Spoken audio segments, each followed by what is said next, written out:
It's part of the joke, Aiden. It's part of the joke, honey. Okay, now we're live. Now we share it a Discord. Okay, Discord.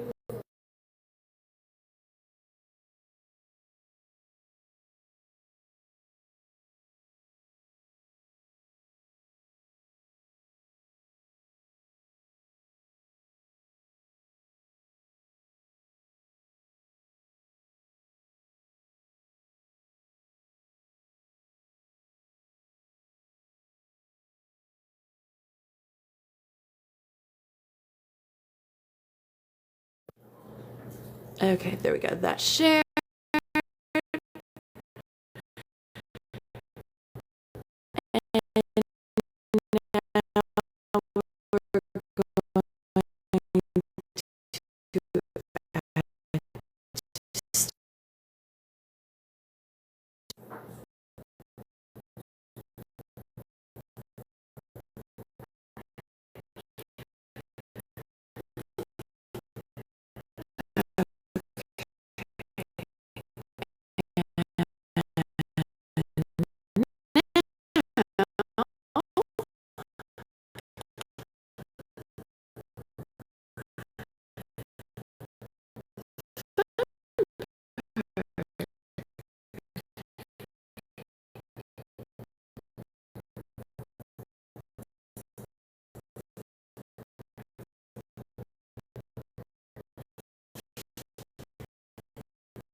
Well, I can hear you.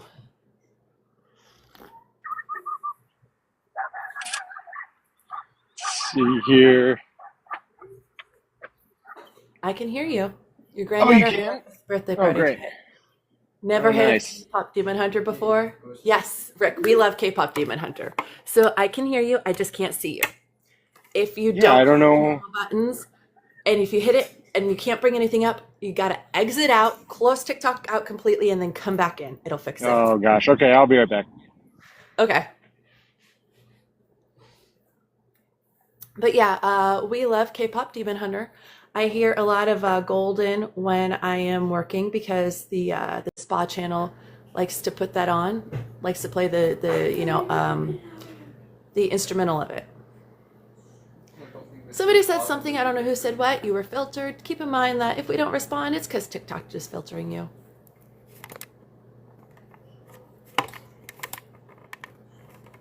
Fortuna. Hey,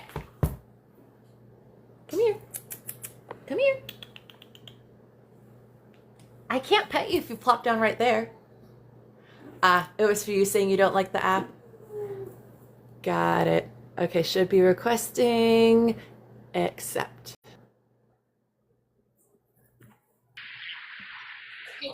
Hi, we get to see you now.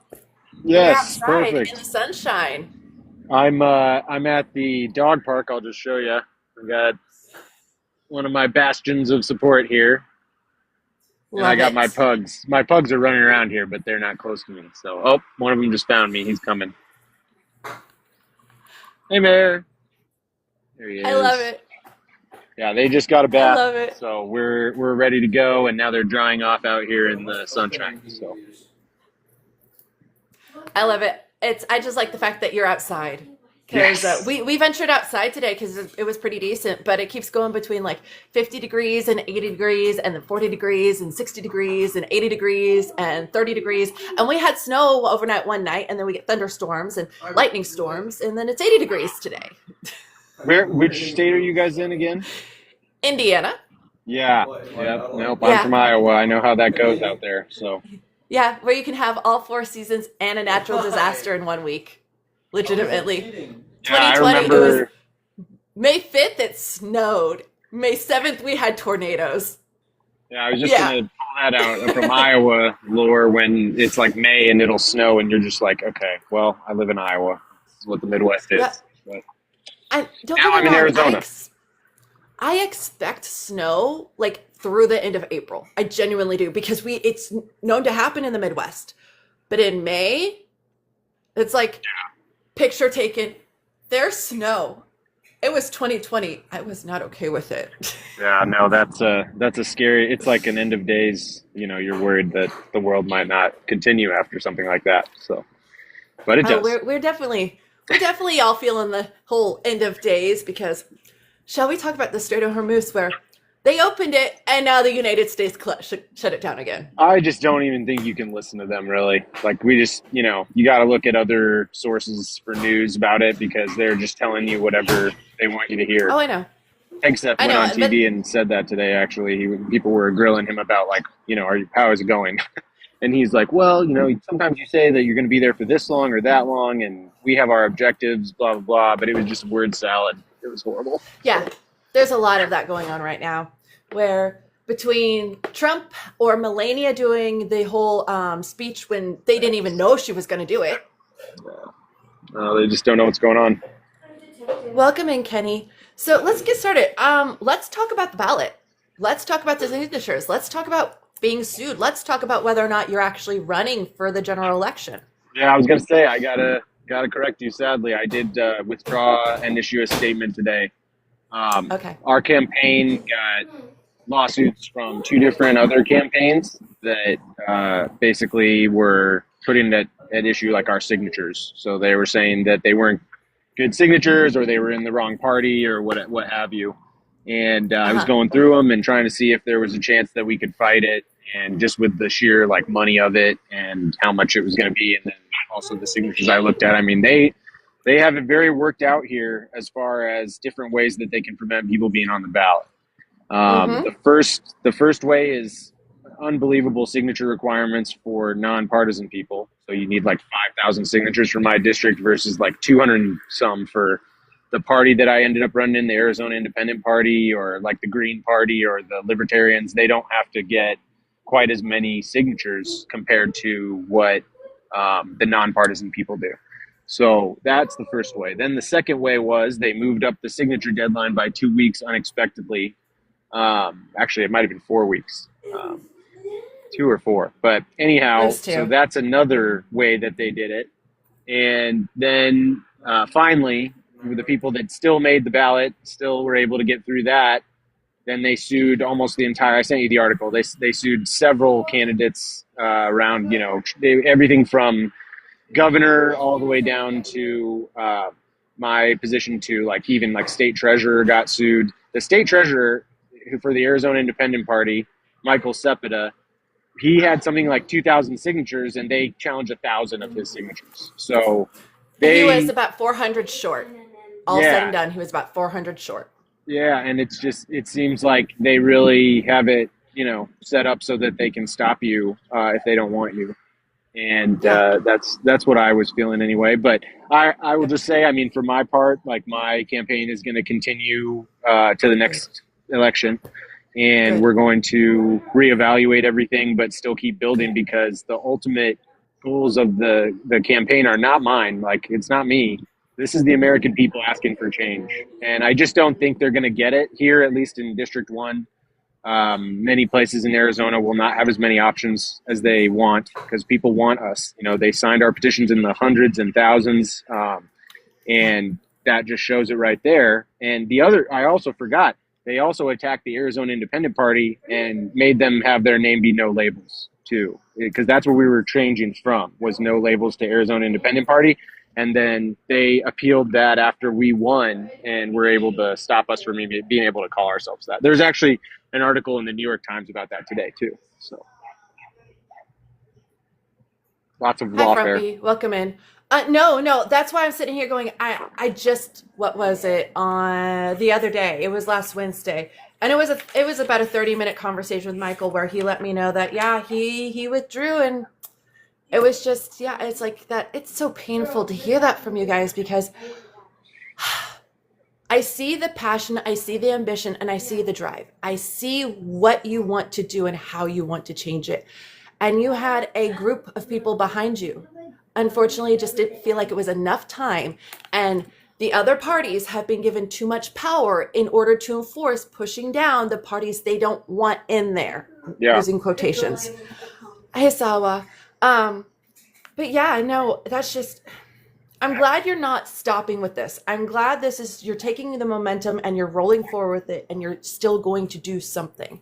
You're still campaigning for something. You're still going to go for it next time. You're not giving up.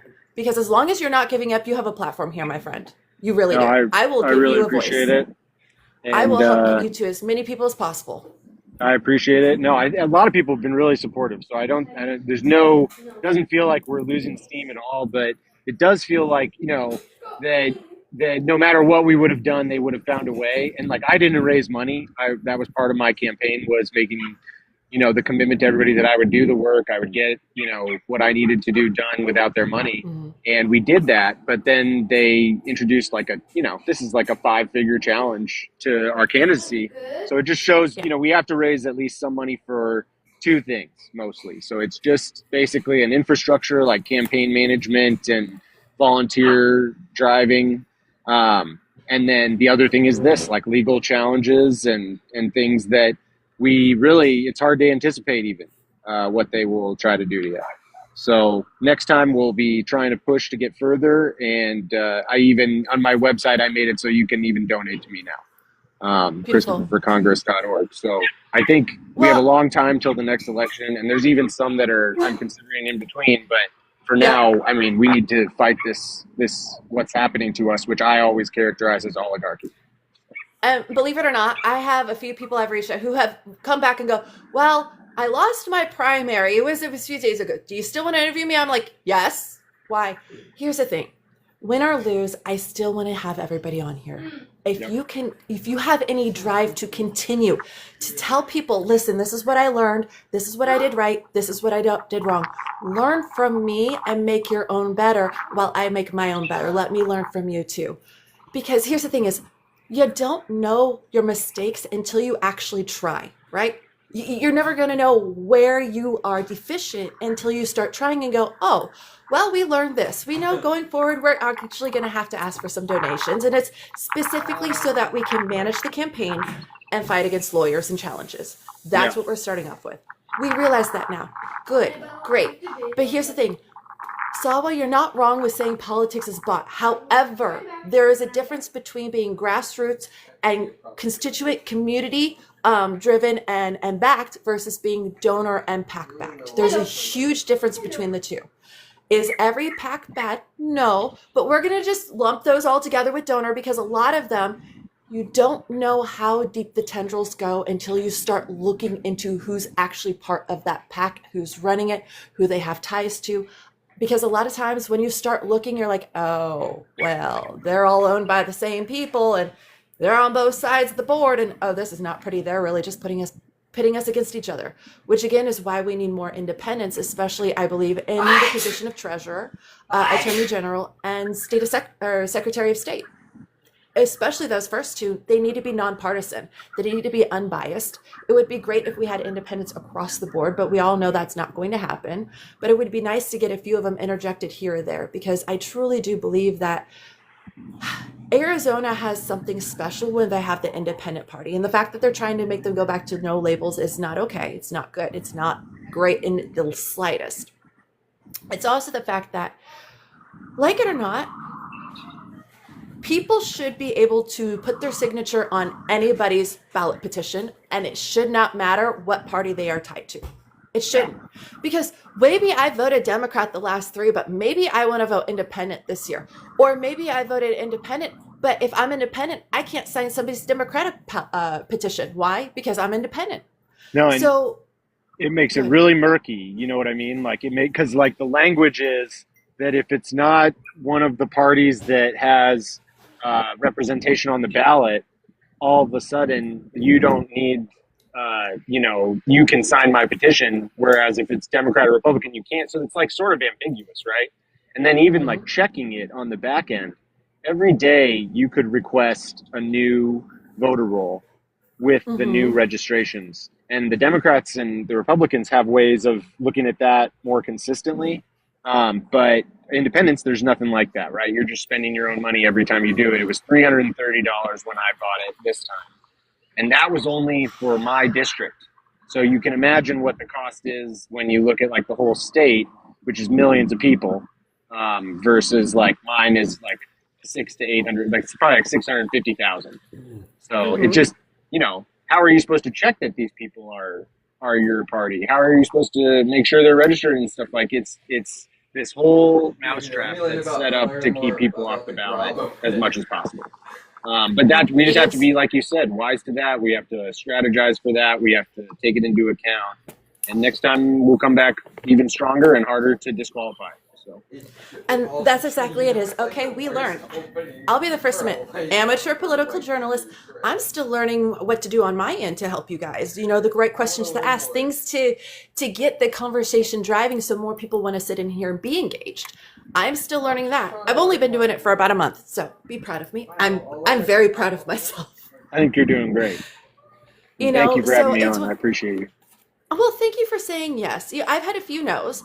All of the no's have been douche canoey, especially, and I reached out to some Republicans.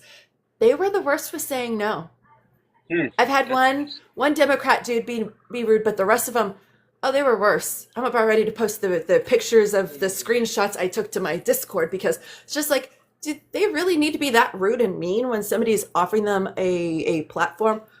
And then going on and about how since I wouldn't be able to donate money to their campaign, it's not worth their time to come on here.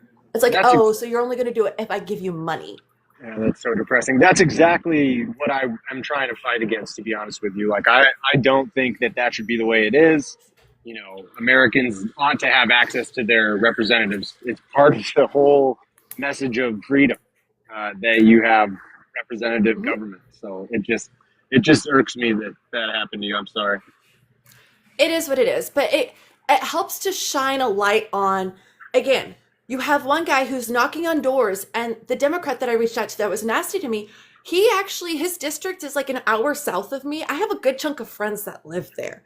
And so we have had conversations, and I'm like, hey, yeah, I messaged the guy you told me to. Like, this is his response. And my friends are all pissy because they're like, but he was so nice and genuine to my face. How could he be such an ass to you when you ask him after telling him like five of my friends live in your district and they've all want me to ask you to come on to say no and then be an ass about it because it's Yeah, not with his time for the two measly votes.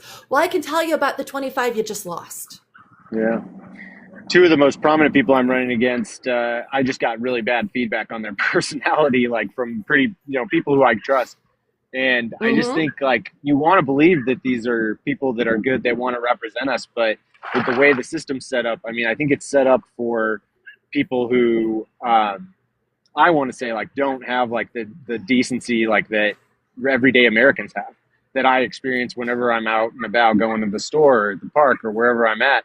I'm seeing good people, and it's hard to see them under pressure so much. Having to carry multiple jobs or take care of like an elderly loved one. There's so many scenarios now where people are like going above and beyond, I think, and it's like wearing everybody out. And then for their representatives to just be dismissive and only care about the Mm-hmm. money, it's just not working for us. So I think we got to change it, and I'm hoping that I can be part of that because I'm hearing it so much from my constituency. Yep. And here's the thing, I can tell you already that you are. I have talked about you to a few people. There have been other people who've gone and watched our interview that we had previously. That, again, all of the interviews are posted on YouTube. I usually get them up within 72 hours of the actual interview happening. That way it's very consistent. But yeah, no, And that's why this is people so are cool, by the way, because right. a lot of the pods, it's like weeks or months until you actually get the video. So like you Yep. give a real transparency that they're not getting in other places where they Right. have to edit you. Yep. And that's just it is understand, and I'm making it perfectly clear that whatever we say will get on YouTube. So just keep that in mind because I'm not editing them. They're from start to finish. You get to see their up my nose as I'm sharing to Discord and everything. I mean, it's real. No, But it's that's awesome. what I want. Yeah. I want people to be able to sit down and see real authenticity. Yeah, there's clips on TikTok, but then I always go to, here for the full video, unedited, raw, real. Why? For that exact reason is because people want change. People are tired of not having people like them in office. And I'm going to bring up this is a perfect example because I know you're about campaign finance reform. I know a lot of people are about campaign finance reform. And that's one of those I was so excited and hopefully you were going to get it because I'm like, I have 12 people I can give him right off the bat that we're going to be his allies on these 3 different topics, 4 more on this one, 2 on this one. Like, I'm so excited to get everybody together and make sure you all know each other.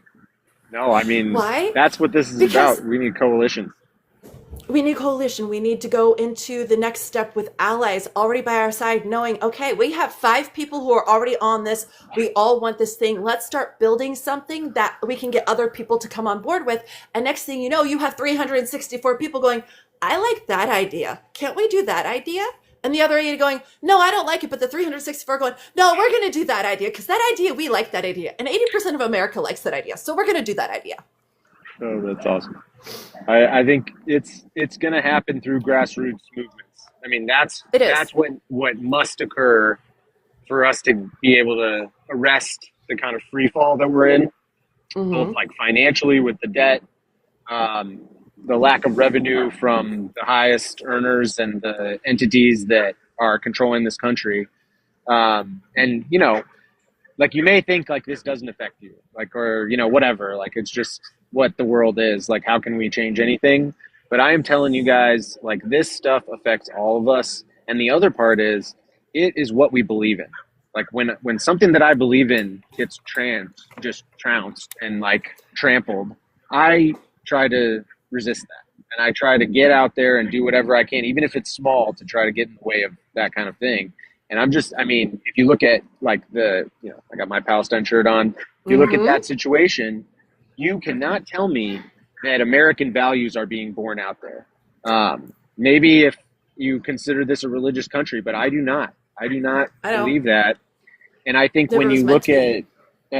at like our civil rights movement, there's a lot of similarities between what's going on in Palestine and what happened here.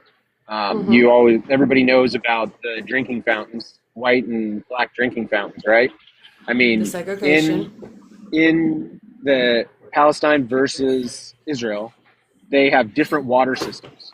So the Palestinians, their water gets shut off all the time, Mm-hmm. like for days. And they have to Mm-hmm. have water tanks on their buildings to provide that. So, I mean, that's even worse segregation than we had here. And it's our money that is funding that, our weapons that are making it able to be controlled. And then, like, you look here, with the affordability crisis that we're all seeing, people can't afford anything. And the people who are in the government are basically saying, well, deal with it. And that's just the wrong way for this to go. And this country is better than that. So hopefully the people will wise up to it. And I think they are. I mean, I told you about the Gallup poll where they were saying there's 45% registered independents in Mm-hmm. this country. That's the Yep. start of something that I think is not going to wane in these elections. And No. I personally, I mean, I endorse the Democrat in my race, the one that I think will win, Dr. Musha. And I disagree with him on some stuff, but I agree with him on a lot of other stuff. But I fear for him. Like, I hope that the Democrats win this election out here just because of what we're seeing from the real extremism from the right wing. But at the end of the day, if he doesn't, where did we leave ourselves? Like, we just spent tens of millions of dollars for, kind of bland message that isn't going to get the job done. What are we doing? What's the Mm-hmm. point of that? So I disagree with that part, but I'm a real guy. Like, I'm a realist type person. I try to make Yep. the best decision I have in any situation, even if it isn't exactly what I want. But again, I think this is going to be a long movement. This is going to take a while for us to fix Yeah. this. No. So Nothing is meant to be fixed overnight. I mean, Rome was not built in a day. Understand what's happened to our country is over the last 100 years, so it might take a decade or two for us to actually undo all of the damage that's been done. As for you, Sawa, so you are asking about how to tax unrealized gains, and he's asking Chris. Now, one of the things I know that happens is because anytime you accrue interest, your bank sends you a statement at the end of the year, and believe it or not, you have to put that accrued interest on your W 2. It's part of it all. They can actually tax unrealized gains, which is the interest that, billionaires and oligarchs live off of, simply by forcing them to actually submit those bank interest statements showing how much interest they accrued that year. It's genuinely super simple. The documentation's already there. They just have to force the submission and the taxation of it. yeah, and I That's think it. you'd want to limit that also. You wouldn't want to affect a lot of other people. Like, for instance, like if Well, you buy a house or something like that, there's already protections against yeah. getting taxed right away when you Now, sell what we it. But talked about yeah, was like if you earn over like X million dollars, that's when the tax goes in because your normal everyday citizen's not going to make $200 million in interest. yeah. They're not. That's not your everyday citizen. That is going to be your people who already have money and are living off of their investments. That And it really is. let me just talk to what Sal was saying. Yes, you're right. And that's why like Elon Musk can live off of the stocks that he has is because of the unrealized gains and not having to tax. So like when he is going and buying something or doing something like that with that money, he's getting a better deal than what everyday Americans get with their income because they all have everything that they pay. There's no huge slush fund that they're able to lobby with a bank and be like, yeah, let me get a loan so that I can have cash. And if anything goes wrong, I can give you these stocks. Most Americans don't have that ability. And there's a whole host of things, not just private citizens that they have, Mm-hmm. like the capital gains taxes situation, Mm-hmm. long term, and also just the way that government officials are treated. So, like Congress, down from everything to being able to stock trade based off of information they understand, all the way down to like getting better seating on flights. I mean, it's just Mm-hmm. Yeah. mind blowing, like how they have set this up. Healthcare guaranteed their whole life. I mean, it makes you want to get upset. So I'm not going to get upset, but your Sawa is absolutely right. There's a whole host of things that we Oh need to yeah. drill down to reduce. Like term limits is another thing that I think are really Yep. supported across the country, here in Yep. Arizona too. So it just, we need so many changes, and that's where I think there's no way these people who are incentivized to keep the system this way are going to do it. You got to have No. a situation where they're funded by grassroots people, Yeah. small donations and stuff like that. So Yep. We have to have what I call the outlier. Yeah, the outliers come in, which is all they're the people who don't have the money. They are your grassroots, they are your everyday citizens who are saying, listen, I really don't want to be doing this, but nobody else is stepping up. The country is just going downhill like in the toilet very, very, very quickly, at least for your everyday citizen. And for those of you, again, I will say, even if you don't think it impacts you, it impacts you. Even if the fact that you put $80 in your tank now to fill it up doesn't bother you when you used to put 30, well, it bothers a lot of other people who don't have that extra $50 to put into their tank twice a week. and You it's a know, direct so contradiction to what they promised also. exactly. So what happened to no new wars, decreasing gas prices, decreasing grocery prices, decreasing prices of everything, decreasing home prices, increasing affordability. I mean, everything they ran on, nothing's happening Yeah. that they promised would happen. It's the opposite of everything they said would happen, which by me, expected. And we should have expected. We should have expected all this. And most of us did. And now we're sitting here going, we told you so. Are you going to finally start helping us fight this shit or not? Are you going to keep your head in the ground like an ostrich? And then when everything's finally hit the fan, you're going to go, oh, I could have done something to help. And no, you could have, but now you can't. No, and there's You been a know? lot of movements like that in this country that just needed to happen, and everyday people stepped up. Like we have the juice, we have what we need to do this. It's just that like in any country, like if people are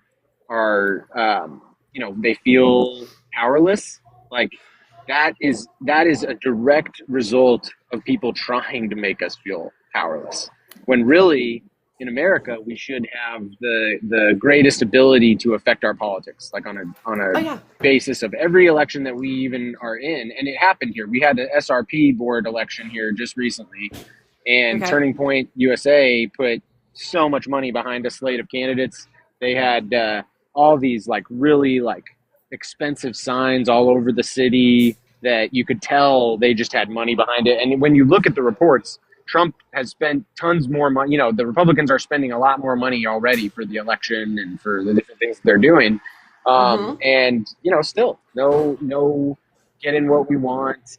No, you know, it isn't bearing out any fruit because SRP, like, they lost the election. Like, they, even though they put Mm-hmm. all this money behind it, it didn't work. You know, so people are starting, Yep. I think, to figure it out and banding together on things that are attainable. But again, like with my campaign, with all the independents that came about, it was the Democrats that sued us. Like it was, Yeah. you know, and so it's just like Yep. we gotta change the way we do things, I think, to be able to make any progress. And like that's the one thing I don't understand is people wanting to do the exact same thing we've always done, and expecting different results. It Yeah. isn't sensible. No, it's insane. And like back to the campaign finance reform. Well, I was doing my interview with Ethan Wetchulek back on the first, and he brought up his opponents that he's running against because he's running for the Democratic primary, and it is a billionaire and a multimillionaire as a grassroots. He is running against somebody who had the seat before the current person, dropped it so they could run in the Senate race, spent 63 million of their own money, not including the rest of the campaign contributions, and lost. Yeah, no, that just doesn't make sense. I mean, just for me to even appear in court, like just for me to respond at all, which you have to do, otherwise you would default, was like $275. So Mm-hmm. like, I mean, it just kind of gives. I know that's not a crazy amount, but that's just one small part of how much it would cost to legally defend myself. And Yeah. so when you think about that, I mean, regular Americans have no chance to do this. Even if they have the best ideas ever, it's just set up against them. So, you know, again, young people are going to organize. We're going to work in a collective manner, and some of us are going to win. It's just a matter of time. So, It's a matter of time. It's a matter of pushing. And it's once a few people get in, the dominoes will start to fall. They I really think will. so. Because once a few people who are holding themselves accountable and willing to hold the rest of everybody else accountable, once they get in and they continue to have conversations with like me and Mike from Breaking the Meta and the people on the outside who are doing this independently, we're not tied to anybody. We can't be. Why? Because social media is bought. So we're doing something different. We're actually going and talking to the people. And like to say, you were to get the position, we'd be talking every 3 or 4 months, if not more often, about what's going on, about either whether or not you're holding yourself accountable and following through with everything you said you were going to do during our interviews, or you're not. And now you got to explain to us why you're not holding to everything you said you were going to do. You Yep. know, because when the people hold you accountable and you hold yourself accountable and we see that, then you have the ability to hold the rest of Congress accountable, because that's how it works. That is how accountability works, is when you start having a group of people hold themselves and others accountable, eventually that group gets bigger. It really does. Because as much as not holding yourself accountable seems to be the fad, holding others accountable as well as yourself also seems to be picking up with a lot of people these days. Surprise, surprise. Who It's not knew? even. Americans actually wanted accountability.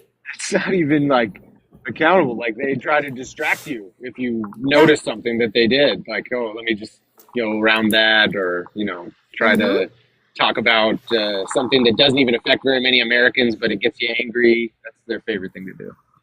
Oh yeah, and it's like, okay, well that's fine and dandy. Now back to the Epstein files. Okay, that's great. Now back to what they did on the Epstein Island. Now back to the Trump being in there. How many thousands of times?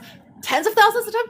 Like let's every time. Fine. Let's go back to the things that actually matter that we know you're trying to distract us from with everything else. Because if we Well, go back to that, guess what?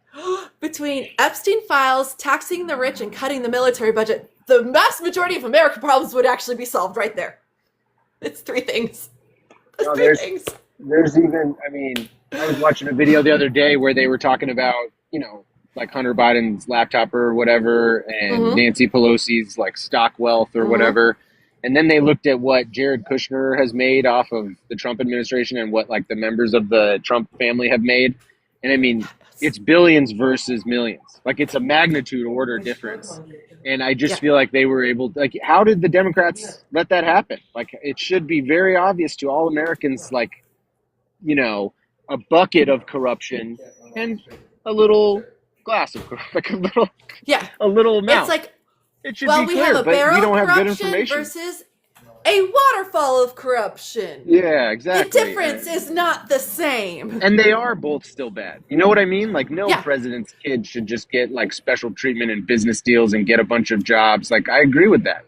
But I Yeah, also I don't do too. agree that we should equate that with somebody making $2 billion from like the Saudi wealth investment fund after they leave office, or Uh-huh. all the other ways that they've cashed in. And that's one thing that really bothers me about the crypto industry and some of Yeah. the coin industry.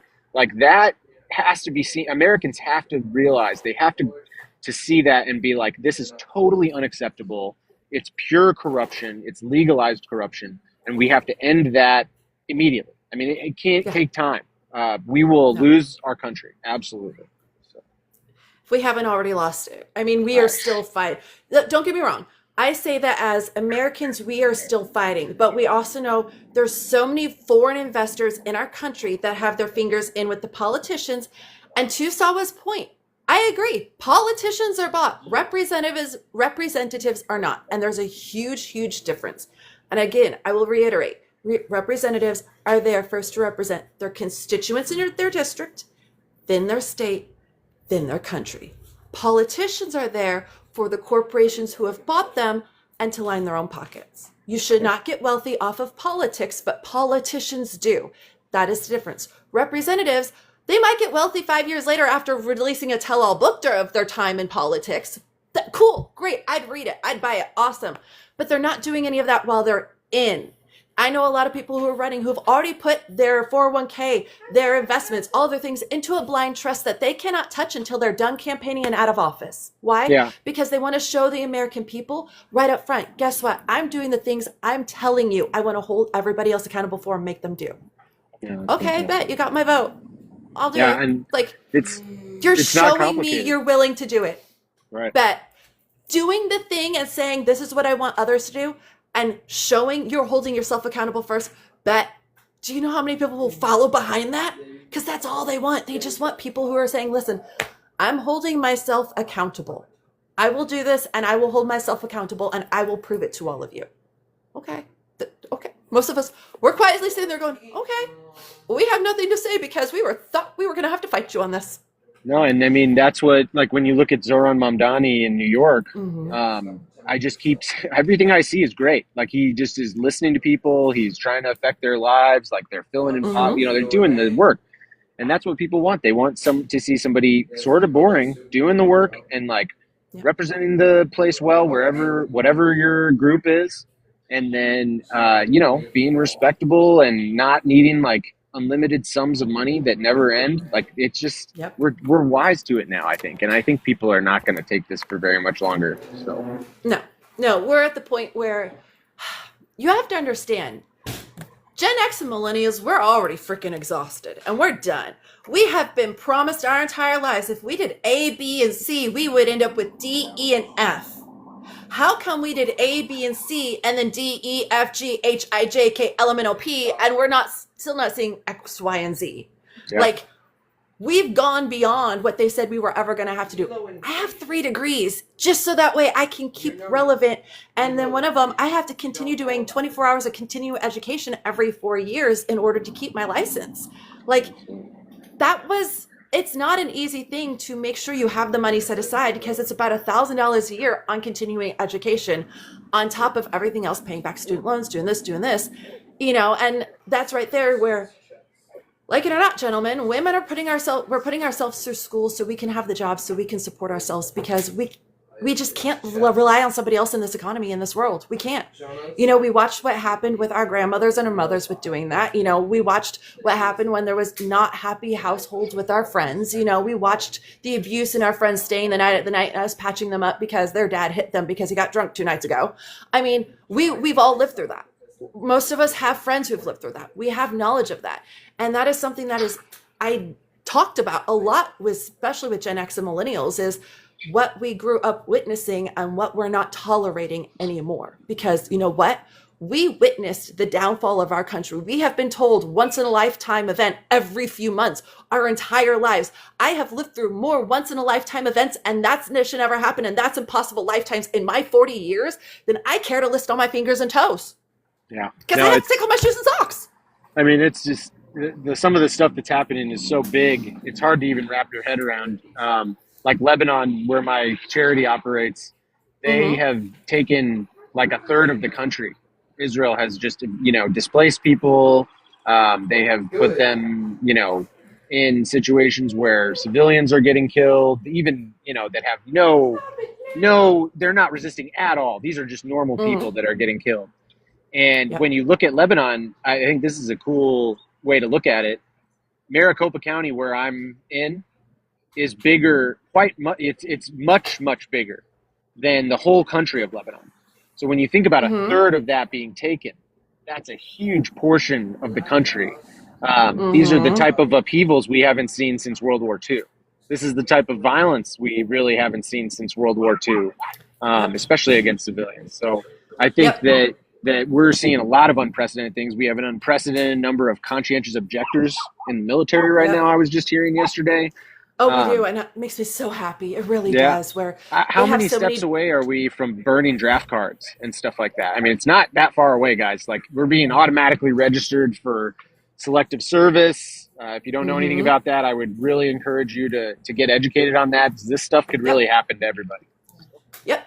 If you are a male and with the second you turn 18 on your 18th birthday at 12:01 a.m., they register you for the draft. You could quite literally get drafted on your 18th birthday. They're using software like Palantir to make that happen, by the way. So this is why we need really real people that understand technology and can get in there and be a defense against this type of unilateral action almost that we're seeing from the highest part of our government. So. Yep. So tell me a nerdy passion of yours. Which one do you want? I'm trying to think of the best one. I mean, probably the best one is that I play this game called Civilization, which I literally have not played the game in almost like 6 months or something like that. Civ 1, 2, 3, 4, 5, or 6? Gosh, we're on 7, I think. And it's, is it 7? Because I have 6. It's 7 now, yep. And that's probably I might have even told you that last time, because that's like my favorite nerdy thing that I still kept around from when I was a kid. What's another nerdy thing? I mean, does it count that I watched all of the Lord of the Rings extended editions yesterday? Somehow I had that running while I was working and stuff. And that's also it's pretty cool. Yeah. I've read the books too. Most people have not, I don't think, read the books. I even got into one that's called the Silmarillion, which is like the backstory where they just tell you how everybody got so I've even gotten that far. I've read all of Tolkien. Nerdy. I've read all of Tolkien. Oh, that's great. That's great. No, I see all the stuff behind you too. So I mean, I know we're so Transformers stuff is all up there. That's my husband's, but and then his magnum opus is the Unicron. Oh wow, that's so cool. But all the video games we have in the house, all the systems, like 90% of that is mine. Yep. Like I have the Pokemon stuff. I have a Legend of Zelda leg tat. I'm like, we're a whole bunch of nerds. Like, oh my goodness. Your empire What's needs the tat? you. What's the tat? So I'll show it Rudolph real quick because it is huge. It's my calf. Oh wow. My last Pokemon. Wow, look at that. So it is the I see the Master ocarina. Sword, Hylian Shield, Ocarina, one of Link's tunic caps, and then you have Wolf Link claw marks opening up to Bidna's skin. That was the one. From Twilight Princess. I really played Ocarina of Time. That was the one that I got into the most, just for whatever reason. But there was a lot of good ones. But I wasn't as much There of a were. Zelda guy. I was more um, into some other like video games and stuff like that. But still, it was a thing. So Oh yeah, no, I love Zelda, Final Fantasy, the Tales of series, Atelier series. I mean, like I said, I have so many video games. I still have my working Super Nintendo from the 90s. oh my gosh, that's I probably still have worth four money. working cartridges. Final Fantasy 2, Chrono Trigger, Legend of Zelda: Link to the Past, and Yoshi's Island. Oh, that's dope. Those are the four that still work. That's awesome. I was just making fun of somebody who is a Gen Xer, and I was like, "Don't worry, like I'll get you a Super Nintendo, and you can catch up to where we are." They're laughing. No, I love I'm a that. bit I of a love nerd, that. but I did play a lot of sports too, so I was kind of like a double agent a little bit. But Track, soccer, softball. Yep, did both. I did football, basketball, tennis, cross country, soccer. What else? Anything else? No, I think that's it. I believe Yep. that's it. My little brother, he did soccer for a few years and then football. Nice. Aiden does not want to do sports. I Phoenix feel like wants to do choir and band. oh, there you go. No, you want that's normal. I think if you have siblings and stuff, like each person finds their thing that they're gonna do. Yeah. Sometimes they all do the same thing, but usually I think it's more common for them to have different passions. So No, it definitely is. One thing my kids do have in common is they both like video games. nice. So that would be a me and Dan thing. We are both gamers. That's Well, good. our They big can nerdy thing. They can get jobs. Yes, They can do right? esports now, which is totally unfair. I would have been making money a long time ago if I would have been able to play Madden for money or something, FIFA or something like that. But just kidding. Right when you think food items are incapable of making phone calls, boom, onion rings. Ha, good one, Viking. Oh my gosh. Got some good followers Hi, here. guys. I do. They're very, very, very entertaining at times. But no, let's just talk about Arizona in general because I know there's a lot of things going on. And while you may not be able to get into a position to affect them as of right now, they're still important to talk about. We have and I'm going to call it a crisis at this point because it's going to be a borderline crisis if we don't take care of it soon. Data centers. It's going to be a crisis. We were driving to Illinois and we passed this field, this huge, like, mile and a half of road where on the right hand side there's all these different like things sticking out of the ground for lights and people working, and I'm like, what is this? And it took me about 20 minutes to finally narrow it down. Turns out it's the meta data center that they're building that they had an NDA on that they only disclosed to us a little over 6 weeks ago. Yeah, no, I mean, and especially out here. I mean, I know it's bad everywhere, honestly, but especially out here, we're dealing with an absolute water crisis right now, and it takes a lot of water for those data centers. Sorry, I'm hiccuping, but No, you're fine. But yeah, a huge amount, Oh and my that's God, what that it does. SRP election was about. By the way, that's what they were trying to do, was get control of that utility so they can put in great contracts for these data centers, so they don't have to actually pay what they should pay to use the energy and water that they want to use. That's the game. That's what we're facing, and it's every state. And like then you hear about places like Tennessee, where the people who are living close to the data center, because of the generators that I think in that case it was not Tesla. What is the company that is doing it for him? Musk's company. Anyways, Okay. his data center out there was using like these portable generators because they just needed crazy energy and the grid couldn't do it. And they're like polluting and making noise. Because they're using the diesel energy, their diesel generators. They are 6,000 gallon tank diesel generators that, believe it or not, and I found this out when I was researching on the one in Fort Wayne. And again, I checked out across the states and it disgusts me. They are allowed to run them every day to make sure they work. And it's not even just like annoying. People are getting sick because of it. Yes, too. because of the amount of carbon pollution, because they'll cycle through. So that data center is always generating carbon dioxide and other pollutants into the air, and nothing's being done about it.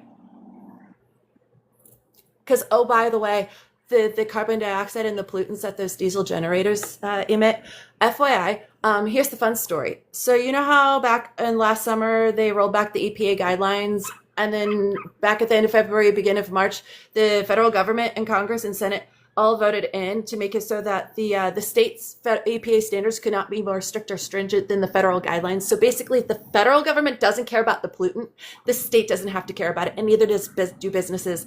And in fact, the states can't make laws concerning those pollutants, caring about them, because the federal government does not. The federal government is setting the maximum standard instead of the minimum standard.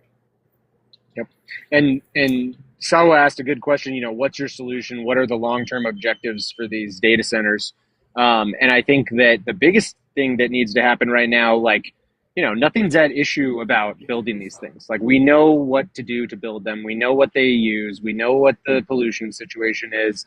The thing that we need are defenders. We need people in Congress willing to say no to these people and not willing to be 100%, God, I can't think of the word, dependent on their money. You know what I mean? Because if you're dependent on their money, I don't care if you're like, a lot of the candidates that I met, when I talked about the no money situation, they would say like, well, this people can donate to me and it doesn't affect my opinion and stuff like that. Right. And it's just not true. I mean, if you're giving me millions of dollars through, a bunch of means that a normal person can't give, like through PACs, and you're running ads and all this stuff, and you need it to win, of course it affects your judgment. Honestly, and that's what we're seeing. If you take money from Duke Energy, even if you say Duke Energy's and what they do doesn't change your opinion, I'm going to believe you're bought by Duke Energy. Why? Because the past proves the point. Right. Because every time somebody has said, I'm not bought by them, even if they're paying some of my bills, blah, blah, blah, but don't vote for them. And then we find out, no, you absolutely are voting for them. Yep, nope, you are. Right. So it's one of those, well, you're actually owned by BlackRock because every last one of your sponsors, well, guess what? BlackRock or Vanguard, they own them. Yep. So we really do know who you're voting for. So that's what we need. We need defenders who are not bought and paid for, and that's why I ran. I mean, literally, this is getting applied to the data centers issue right now. But again, our American values are not being borne out by the policies that we're seeing. So no, Sawa, I'm with you. I'm taking money. You should go donate. Do a recurring donation. Let's get this shit going. Let's But that's just it, Sawa. Do small amounts. Do like a cup of coffee. It's not anything. Yep. Like literally, I do not want big donations. I want a lot of small. Here's the thing: is have you signed up for the website Buy Me a Coffee, where people can donate to you based on the price of a coffee, what size coffee they want to buy you. So they donate like XYZ based on a tall grande venti. Yes. So they could donate for a venti. So it's like $6.50 something cents. Right. And if you do should that, sign up for Buy Me a Coffee, really, and put that one out there, because that will help to generate some campaign funds. Because really, if somebody goes, well, I can spare the price of a coffee, I can do that. Mm-hmm. A lot of people are like, that's only a few bucks. Like, I can spare the price of a coffee. But if you ask for donations to your campaign, oh, no. But, well, if you ever feel like it, just buy me a coffee. Go to this place. Like, just buy me a coffee on that website. Those monies will go to your campaign. Doesn't matter what the money goes for, but they are contributing to your campaign in a way that they feel better about it. Yeah, everybody, the goal, it's not complicated. The basic goal is by the next election, have $150,000 in a war chest. That would do it. Yep. We will definitely be on that ballot, and we'll definitely give people a grassroots choice. And so that's, I have a budget all broken down. I have exactly what I need to do. I have people to reach out to that I think will support me. And we're going to do it live. We have to, I really don't want to do that. I know people need their money. I just know it. I need my money too. I'm with you guys. But we need to do something. And I think that a little bit of sacrifice from everybody will have a huge return, because if you're contributing $5 to a $30 million campaign, you don't have as much influence as somebody that's contributing $5 to like $1 million campaign or something like that. So I think that's just what it is. And it's just an unfortunate reality that that's the case. I would much rather run in a situation where you gain popular support and then everybody sort of has the same amount that they can, like, there should be a limit on what you can spend. And then it's like, you're dealing with these constraints. There should be a limit on maximum campaign contributions, a campaign cap, meaning like if you hit 1 million, you can't take any more donations. You're done. As much as people might want to, have to donate their time now because you have the maximum amount of money you can accept for your campaign. Right. You can't put any of your own personal money into it outside of XYZ. And let's say you can donate 10K of your personal money towards that 1 million target. Like, but put a cap on it because $63 million of his own money, and I know it was a drop in a bucket because he's a billionaire. It's a tax write-off for him. All of these different things. But it sickens me that somebody can sit there and say, oh, I spent $63 million and I still lost. It's no biggie. It's like us having $10,000 in our account and spending $63. That's no biggie. Because is $63 very much money when you have $10,000? No, it's not. It's really not. No, right. So but if you equate that and you add those extra zeros, you're like, oh, that's like 63 million versus 1 billion. That's nothing. No, yeah. And then, I mean, that's the calculation that all these oligarchy people are making is that they can spend a little money to make a lot of money. And that's why, Musk is approaching being a trillion. I think he might be a trillionaire already. I'm not even sure. He'll break it this year. They were saying Q3 this year. Yeah, that just bothers. I mean, I just don't think we should have trillionaires. Sorry. If there's people on the street at every intersection, multiple places, I don't think we should do that. I'm sorry, guys. If in every state in 2025 homelessness rised across the board, there is a problem. And the lowest percentage out of any state was 3%. 3%. But the average was 14% increase in homelessness over the course of 2025 in the states. I was in Kentucky this year, and one person was telling me 25% of the people in the state are on welfare because the coal industry has left. And, that's just you're not running the state. You know what I mean?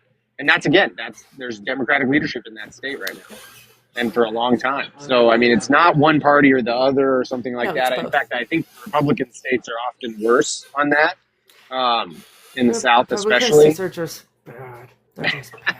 I mean, there's my mom was a Republican. Like, I grew up respecting them and social, but economic. Republicans of the 80s and 90s are not the same as the Republicans of today. And that's the reason why I'm saying, it's different. It's not the same. But you would also be surprised, I think, because there are a lot of people, especially I'm feeling like young Republicans being like, hey, wait a second. Like, we're not, they're saying stuff, but then we're not getting, especially like this war is really a great example, right? Like, it's like causing some dissension, and especially like how they were gaining in the youth vote. I think it's going to switch back because I think people are seeing like, oh, okay, they duped us and now we need to go back to it. And yeah, I hope it changes very fast. To answer Sawa's question, yes, I do rely on volunteers, and we have a way to sign up for volunteers on the website. There's not a ton of we're doing just the actions that we can do, not related to the campaign right now, like going to demonstrations, like No Kings and things like that. And also just trying to build awareness and have events ourselves. I'll go to anybody's living room and talk to them about the campaign and what the goals are and try to meet them on their turf. With a pizza usually is what I bring.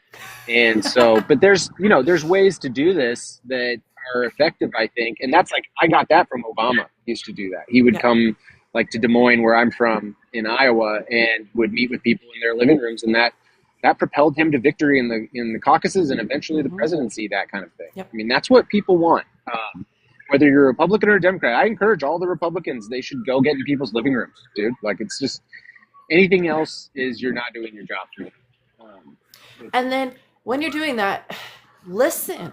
Don't just go to take notes and let it go in one eye at the other. Take note, literally pay attention to the body language of the people that are talking to you and understand that a lot of times when they're being vulnerable and being honest with you about the stuff that's going on, that's when you need to put the pen down and just listen and be okay. And when you're done, make your notes, be okay, just want to make sure you said this and said that, because if you do that, that tells people you're not only taking notes for later, but you're actually remembering and listening to hear what they have to say, to hear them, and not just to respond. Because the issue is, a lot of times it's just, that's the question, here's the response, moving on. You don't actually sit and think about it and dwell on it and understand how these things impact people's lives, just because it might not impact you in that way that it impacts everybody else because you don't live there. And it's still important. You should genuinely care. If you are trying to do this, if you are trying to affect change, if you're trying to run for public office, don't do it for money. Do it to help the people. If you are doing it for money, you are doing it for the wrong reason. Right. You are part of the problem. You are part of the reason why the United States is the way it is because you're part of the group that cares about nothing but greed. It's greed, greed, greed. Me, me, me, me, me. It's not, okay, I'm not going to take your money. Why? Because I won't be tied to APAC. I won't be tied to this. I won't be tied to that. Instead, I'm going to do this the right way. And I'm going to, even if it takes me 2 or 3 cycles to get in that position, I will do it because I know by the end of the day, I'm going to have that support I need from the right people. And that's what we have to believe in is at the end of the day, we will get the support from the right people, even if it's not meant to happen right now. Okay, now we got 2 years. We got 2 years for the next one. So now we're going to bust our butt over the next year and a half. And then the second we can start filing as a candidate, we are going to get those signatures. So we have like 5,000 extra so they can't sit there and they can't deny anything. Well, not only that, we're going to use the tools that we have. There's an electronic signature process called Equal out here that we're going to max that out next time. That's just like a huge campaign goal. And talk to people about making sure that if they want to vote independent, they change their registration to make sure their votes aren't considered invalid. Their signatures aren't considered invalid for whatever reason. Yeah, no, and I think, people should feel pissed off. Like you should feel like upset that so many people are getting kicked off the ballot like this, and just a lot of like crazy stuff is happening to try to get people who they don't want to run or who won't listen to them fully and like acquiesce to everything. They don't want those people, they don't want to fund you. Even like the guy that I endorsed, Amish Shah, like all the money is against him because he supports universal healthcare, I think is the deal. I don't know if that's exactly it, but there's just like these forces out there right now. Yep. And it's like not even like, I really don't think they're evil. I think it's just their prerogative to do this. Like they're trying to make money. The old guard. It's the old guard. It's the old guard that it's the people who have been in politics for years. They may even be generational, but and you can tell where it's the people who have been there for 10, 15, going on 20 years. They're the ones who are okay with the status quo. They're the ones who are okay with challenging everything. They are the old guard. They don't want anybody to come in and take over. They're comfortable. They like what's going on because they've built themselves a miniature little palace where they are comfortable. Why would they want anybody to come in and disrupt that?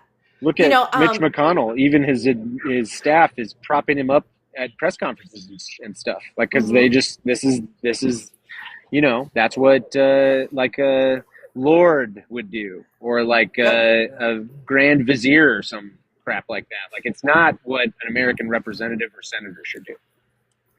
And on the ballot challenges, so it's not just independents being challenged. How sad is it when you are running for Democratic, right? And you have 3 other Democratic people challenging you on behalf of the other people running. Yeah. He's running out of New York District 8. He's going against Hakeem Jeffries. One of the guys, not joking, he has been in politics since the 80s. This dude is almost 80.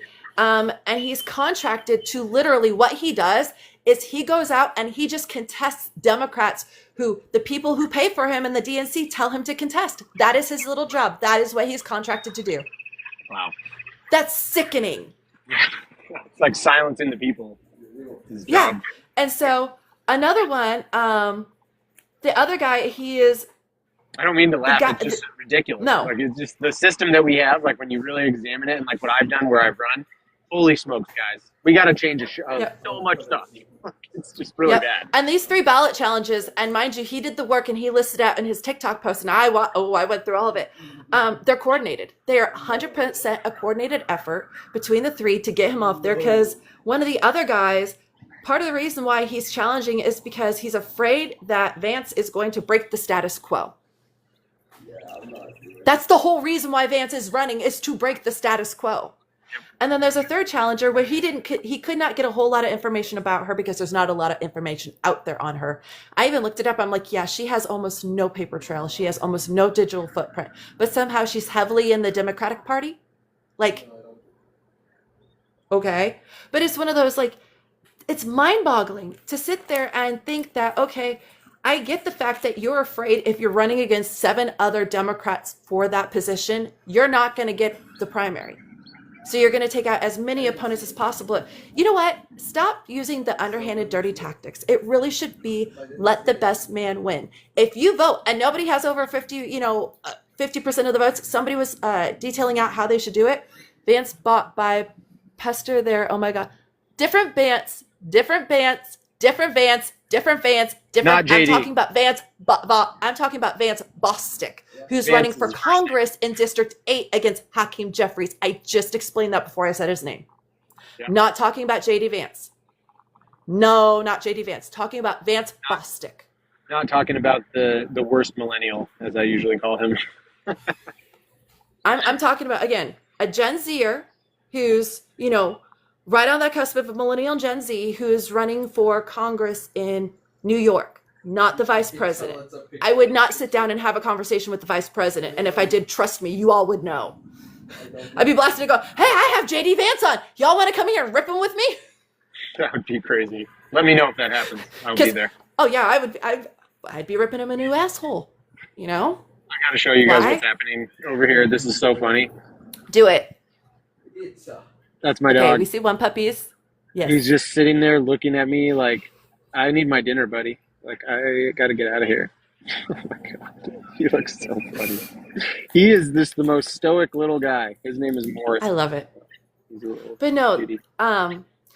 just a little bit longer, then I'll let you go so you can go take him home and feed him. But we'll get you No worries. scheduled in because, like I said, I want to have you back on. I want to ask you what you're doing, how you're reaching out, the steps you're taking to make it so you are more well known in your area. In addition to all of this, so I can help you because yes, it is on a state scale, but it's also on a global scale. Because again, as somebody who's in Indiana, I want to know that there's actual representatives in other states who are going to work with the representatives I elect in my state to make it better for everybody in the country, not just people here. I want my best friend in Arizona to have clean water in her house that she can drink out of the tap. I would like for my friend who lives in New York to not be looking at his rent increasing by double because BlackRock has bought up the utilities and the housing units in the area. I want my friend in Washington, or actually my group of friends in Washington from high school, to live good lives and not have them be scraping by because they decided they want to be nurses and now they're being fired because hospitals are closing down in rural areas. I have friends all over the United States. I'm not saying I just want it good in one place. Yeah. I want it good everywhere for everyone. So if I move states, I go to a state where I have the same exact rights. I don't go from a state where I can get abortion care to a state where I cannot get abortion care. You have to drive out of the state to get it or something like that. Just Exactly. like even if you like, I feel like all of us don't want any abortions. But at the end of the day, like when you think about the idea that a hospital is different in Texas and in New Mexico, and that is like such a substantive difference that people will spend money to go to that state. Even if you don't know anything else, you should know that that's wrong, that there should be equal levels of care across the country. Like you go to a hospital, you should have the same chance to survive in Texas as you do in Maine. Like you should have the best healthcare on the planet, basically. And that's like another thing with schools too. Like school choice on its face sounds great, and I know there's reasons for that can be helpful, but like the whole premise doesn't make any sense. Why are all the schools not good?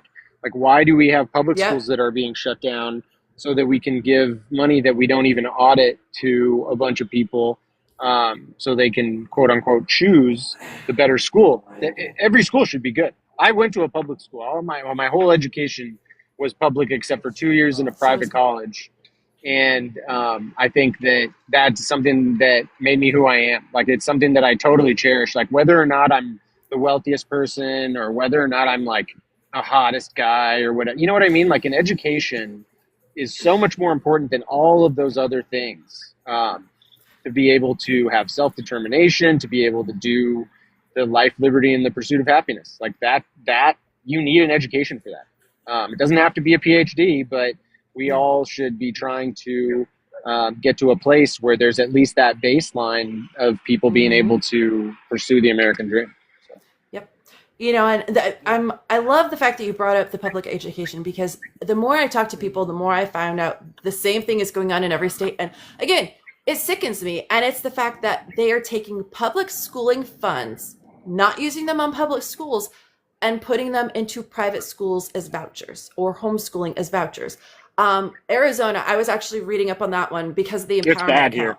No, And it's well, bad here. one of the most recent studies that was just released a few weeks ago about everything in 2025 is they were going through and they were finding Empower accounts that had over $100,000 saved up in them that they hadn't touched.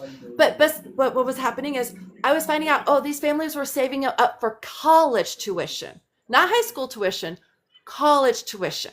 Interesting. My goodness. Yeah. No, I mean, it's record amounts of fraud, which is exactly what, the president and the Congress on the right say they want, right? They want to get rid of Right. fraud, but they're just doing it. I mean, they're empowering it. And Literally with the empowerment account. no, literally. Sorry. And then, they're pardoning assholes. I don't know how else to say it, guys. Like, they're pardoning the people that they should keep in jail. Like, that's just how it is. For millions of dollars, billions of, whatever. They're getting donations. Yep. I just... They're being bought. They're being paid off. We all know this. We don't necessarily know who's paying who because we need, records for that. But we know if that kingpin is being released, he paid money. There is something going on the backside where they're saying, hey, if you pay us $500 million, we'll pardon you. Yeah, and it's not sort of bad people. It's people who were going to be there the rest of their life, and now they're not because somebody was willing to take a check. Well, and it's that one of the guys released. He was convicted for over 200 murders. Released. They don't even know if he's still in the United States. They released him and he disappeared. And I'm like, oh, that's freaking fantastic. Yeah. Over 200 confirmed murders. He confessed to all of them. He told them where the bodies were, and they released him. Who's this guy? I haven't even heard of this. I have to look up his name. Send it to me. Send it to me. I will. It was earlier this year.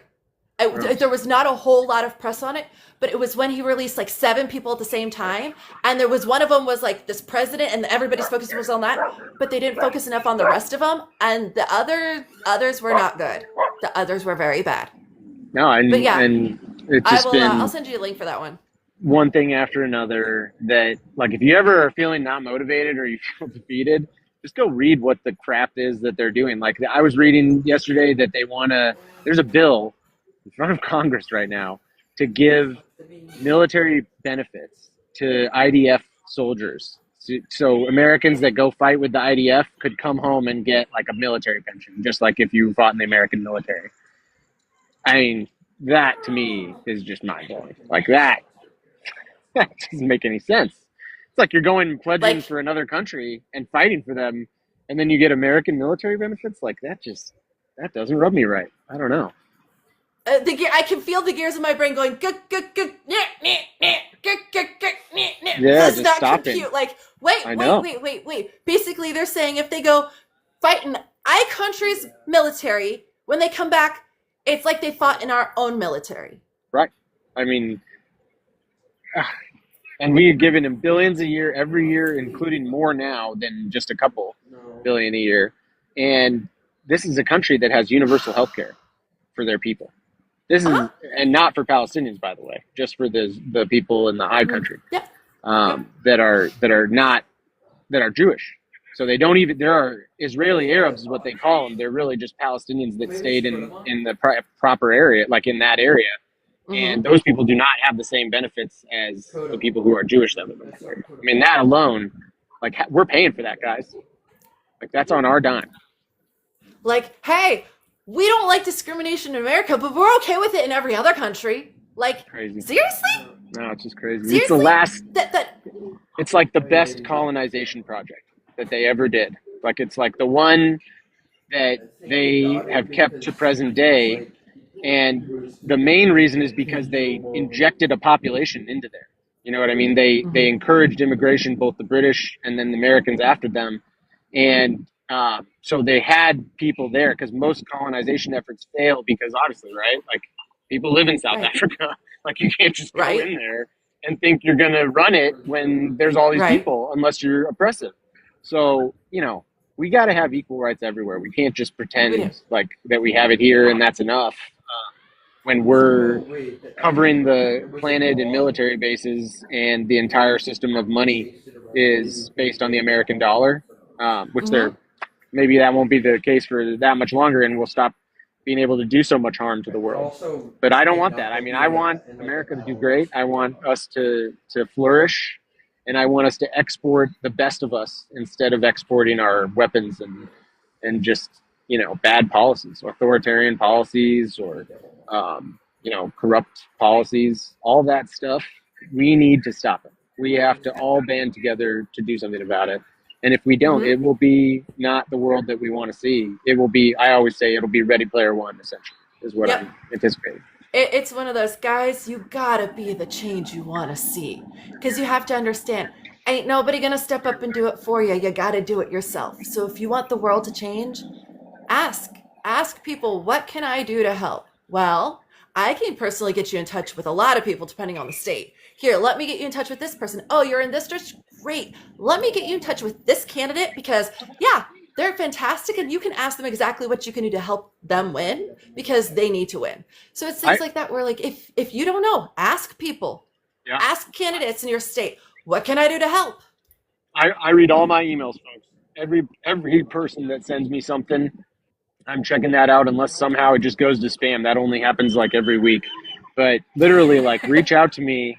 You don't have to be here necessarily to help. Yep. And then, I know that everybody's busy. Like, at the end of the day, all I'm really asking for is your vote. sent And if I get your vote, signature that's what I'm going to for. But at to the end of the day, we do people need some board. money. We do need just like a couple Actually, we don't volunteers know to much go about out this and game make yet. this case to everybody.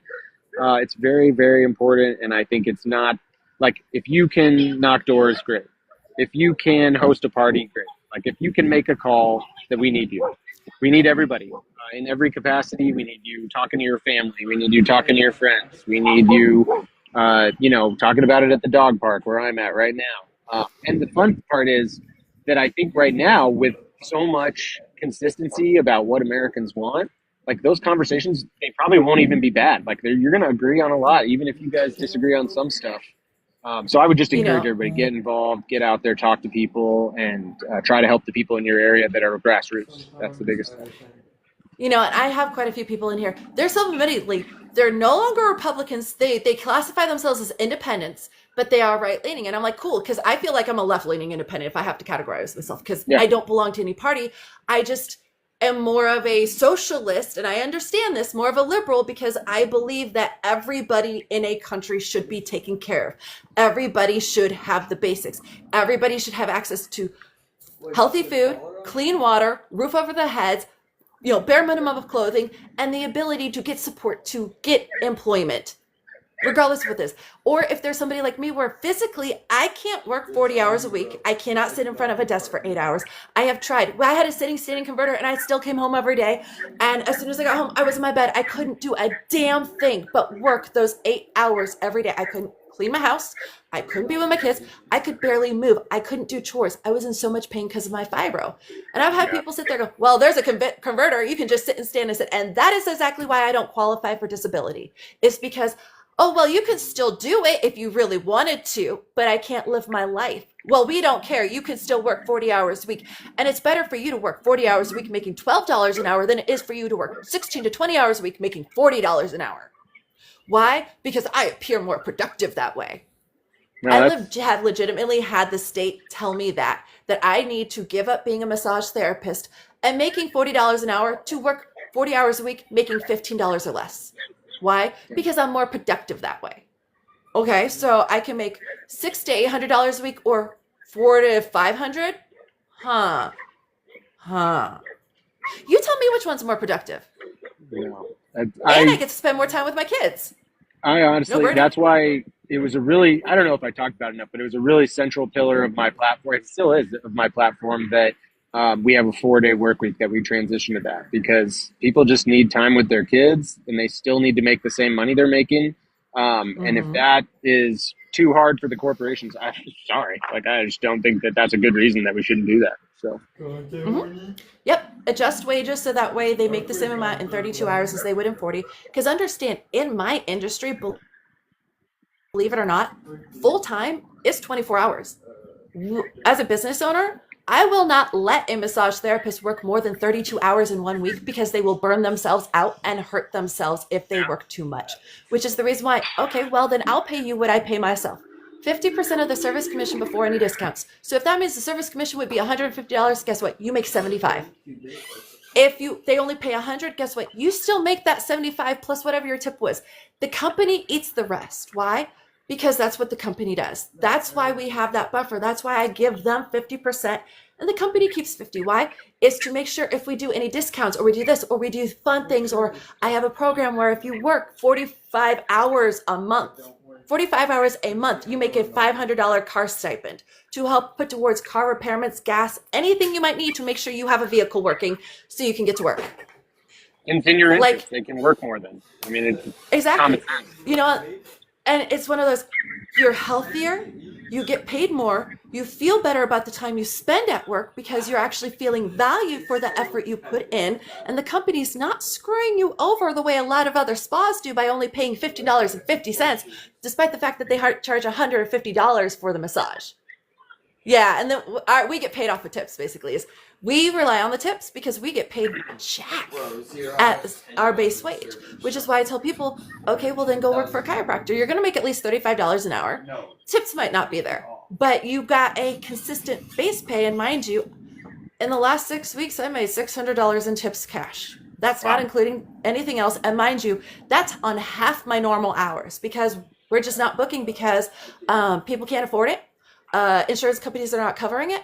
The VA is not covering it, so all of my vets can't afford it. I mean, all these different things where they don't have that extra money for a luxury because they were already living paycheck to paycheck, nickel and diming everything. What they do to vets in this country when they get home, I mean, it is just horrible. so sad. Like, and it's just like I drive by the VA a lot here. It's just a close to me. And I feel like every VA hospital that I drive by, there's like people outside and they're just sitting there begging for money because they have nothing else they can do and they need to be close to their care. And it is just heart-wrenching. Like, I just want to die when I go see that. I want to like go grab them off the street. And that's the job of the government. The government put these people in situations where now they need care. Now they're coming back and now they, you need a job, you need all these things. And we can barely get the government to admit that like crazy dangerous chemicals are affecting them when they, you know what I mean? Like you just, it's just like fighting with this penny pincher. And it really should be that they feel supported when they get back and that, hopefully they don't have as much trauma from when they get back because we're doing good things abroad. I mean, the people that are over in Iran and around it right now, they sunk a ship that was just doing a training exercise. Like it had nothing to do with the war or anything. It wasn't coming after them and things like that. Soldiers see that and they're like, what are we doing here, guys? Like, and then the stuff that's happening like in the Caribbean and around South America where they're just killing fishermen and stuff and leaving them to drown. I mean, I think that's why you're seeing all the conscientious objectors, and I think that veterans have a huge part to play in making the case to stop what we're seeing right now, both the corruption and the unnecessary warfare. And I think they will. I think that we saw it before. We saw people stand up during Vietnam, and that's coming again. Unfortunately, we have to do it, but it's coming. Unfortunately for the government, they cannot hoodwink us like they did with Afghanistan and Iraq. They can't.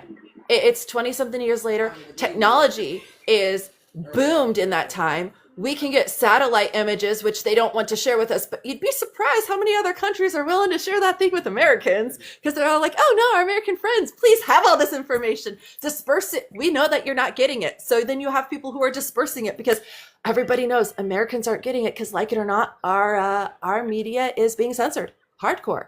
Everything we're being shown is censored. Our freedom of speech is no more when it comes to the press. That's why we have people like me, individuals who are going out of their way saying, listen, I'm not tied to any institute. I'm not making any money doing this. I quite literally am just doing this because this is my way to change things. This is what I can do to change. This is what I can do to help be the change I want to see, is let people know there are people out there truly fighting for you. So please use your vote and vote for them. Please go out and use your voice. We need you. We need you more than ever now. If we are going to change the way this country is, we need to vote, which means if you do not do politics, my friends, you need to start doing politics because politics is doing you and it's doing it without lube. And until you stand up and say, no, I at least want some damn lube, nothing's going to change. Should at least get lube.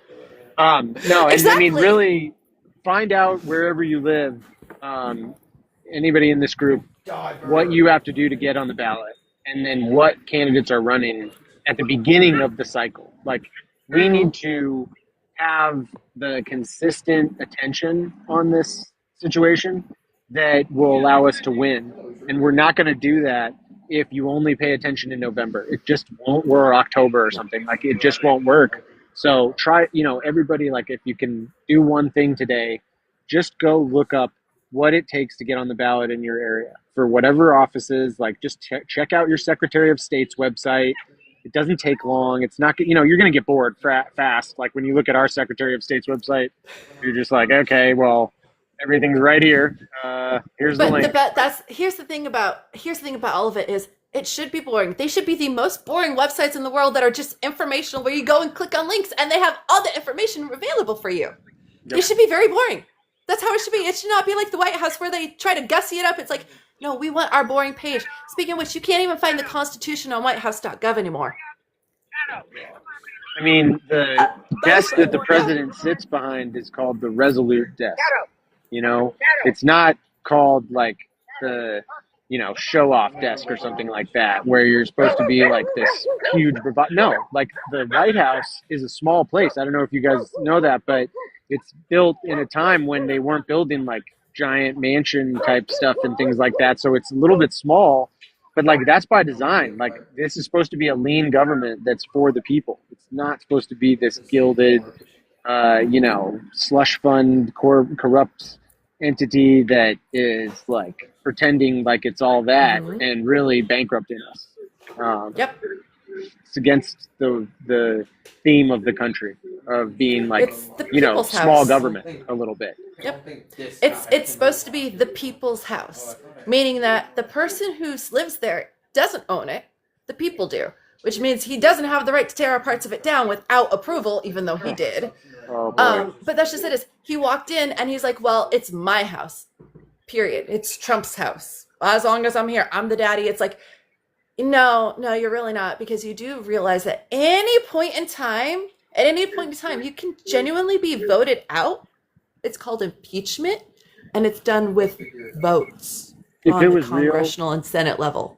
If we had a real Congress right now, they would impeach him, because this whole war situation, the tariff situation, it's not his job. He's taken different parts of Congress's job, of the judiciary's job, and it's just wrong. I just feel like it's so wrong on so many levels. I have to keep working, and every day I'm going to keep working. And that's just it. And Congress has the power to take it away from Trump at any point in time. All they have to do goes, no, fam, no, you're done, no, and he's done. My representative David Schweikert is on the House Ways and Means Committee. Do you know what their number one duty is? Like, what they're supposed to do on that committee? The House Ways and Means Committee? Let me guess. Keep the president in check. Tariffs. It's their job. Oh, tariffs. From the Constitution, like from the first sentence of the Article 1 part of the Constitution, it's like tariffs. That's your power. So, I just don't understand how Congress has just given that up. I mean, everybody who has a Republican member of Congress right now should be calling them like, what are you doing? Like, why are you just letting him walk all over you? And why are you afraid of him? Is it because you think you won't get voted in again? Because I can tell you one thing. If you are afraid of him, I'm not going to vote for you. You should be able to stand up to him. Yeah. Especially if he's your friend or on your party. Or says he's your friend. Well, guess what? If you're my friend, then what the fuck, dude? Like, I thought we were friends. Why are you doing this shit? Like, but that's just it. He's not friends with anybody he says he's friends with, because the second you are no longer useful to him, he drops you. You don't do that with your friends. You do that with people you're using. Yep. And there's a video where Schweikert is being asked this question about Greenland, and what the plans are for the administration. And he said, well, those are my friends up there in the president's office and everything, but I just don't know what they're doing. They wouldn't give me a good answer. And I'm like, bro, those are not your friends. Like, They're not your please. friends. Yeah, you They're should be not your standing up. friends. And he's running for governor. He's not even running for Congress. Like, Yeah. he should be standing up right now and making hell to help his friggin' campaign. And we're seeing the opposite. He's just being quiet. You can't go to his office. You go to his office, you talk to a little speaker box. I mean, it's just laughable. But okay. I know. No, it's not okay. Where it's not are we? okay. How did we get here? Saying it's okay is normalizing it, and we can't normalize it. It's not okay. Yeah, it not is okay. what it is, but it's not okay. Hey, Mike, I was actually talking about you earlier in here. We were talking about how like you, me, and a few others are like the face of what future media is going to start to become because we can't trust the actual news outlets. I'm a big fan of Breaking the Meta podcast also. I'll just shout out. Yeah, that's Mike. What's up? Yep. I did his show and love it. Loved it. And I just had such a good time doing this too. That's the other thing. Like I really do care about what I'm doing. And I really do like meeting people and learning their stories. Like I always used to say that everybody has an interesting story. It doesn't matter who you are. Like, even if you're boring, I bet you there's some really interesting. I bet in 5 minutes we could have an interesting conversation, whoever you are. Oh yeah. I look at myself and I'm like, I swear I am the most boring person. How come everybody tells me I'm so freaking interesting? Like, I'm just me. And they're like, that's what's so interesting about you is you're you. And I'm like, but I don't get it. I'm boring. I like to go home and veg on my couch with my cats and watch anime. What's fun about that? Everything, I guess. That's pretty exciting. I don't know. I like anime is pretty cool. Just saying. We're watching Welcome to Demon School Irma-kun.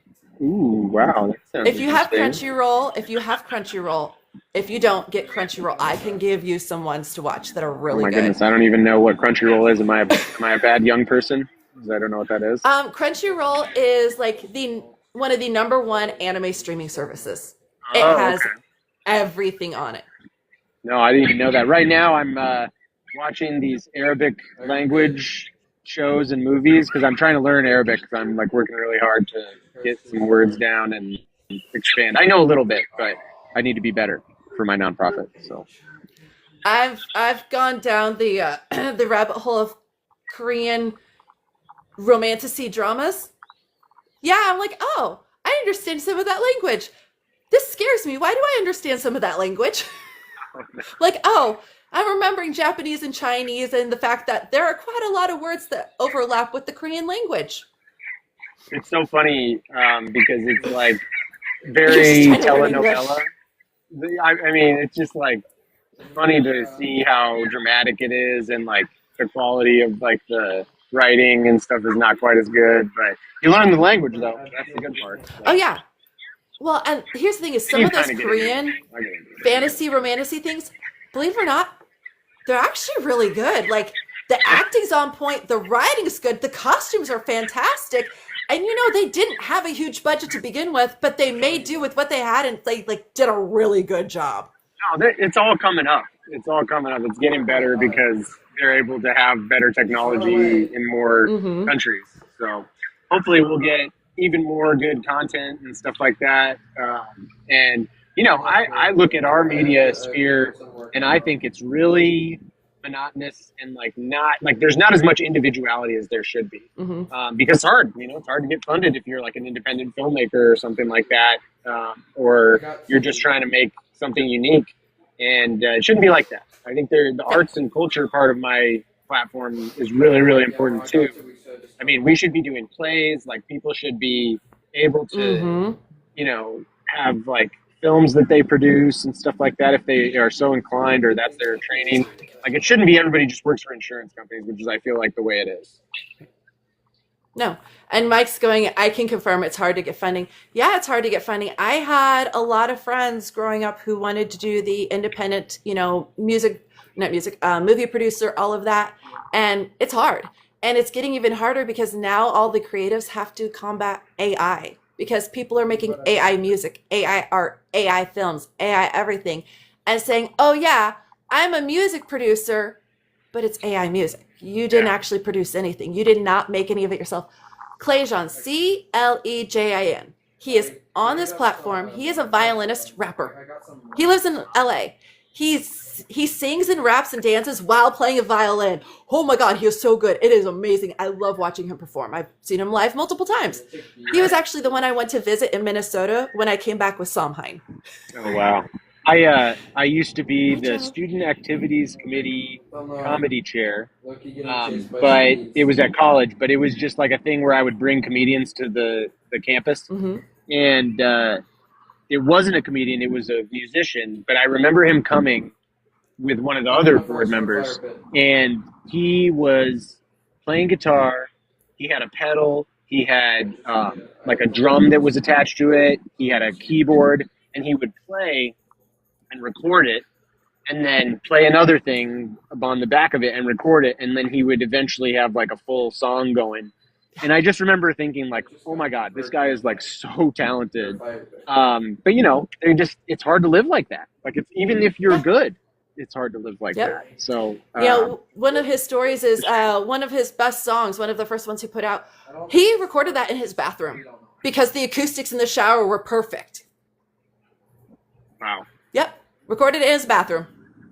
So, I mean, like, but that's just it. Is you hear the true musicians and artists having those stories, and then you hear people who are using AI to jumpstart their careers and get ahead, and it's like, no, fam, that's not. Nope. You might say you're an AI artist, but you're not actually an artist. You're just an AI content creator. There's like a whole AI woman that they want to like hire for movies or something. I was hearing. I mean, what in the world?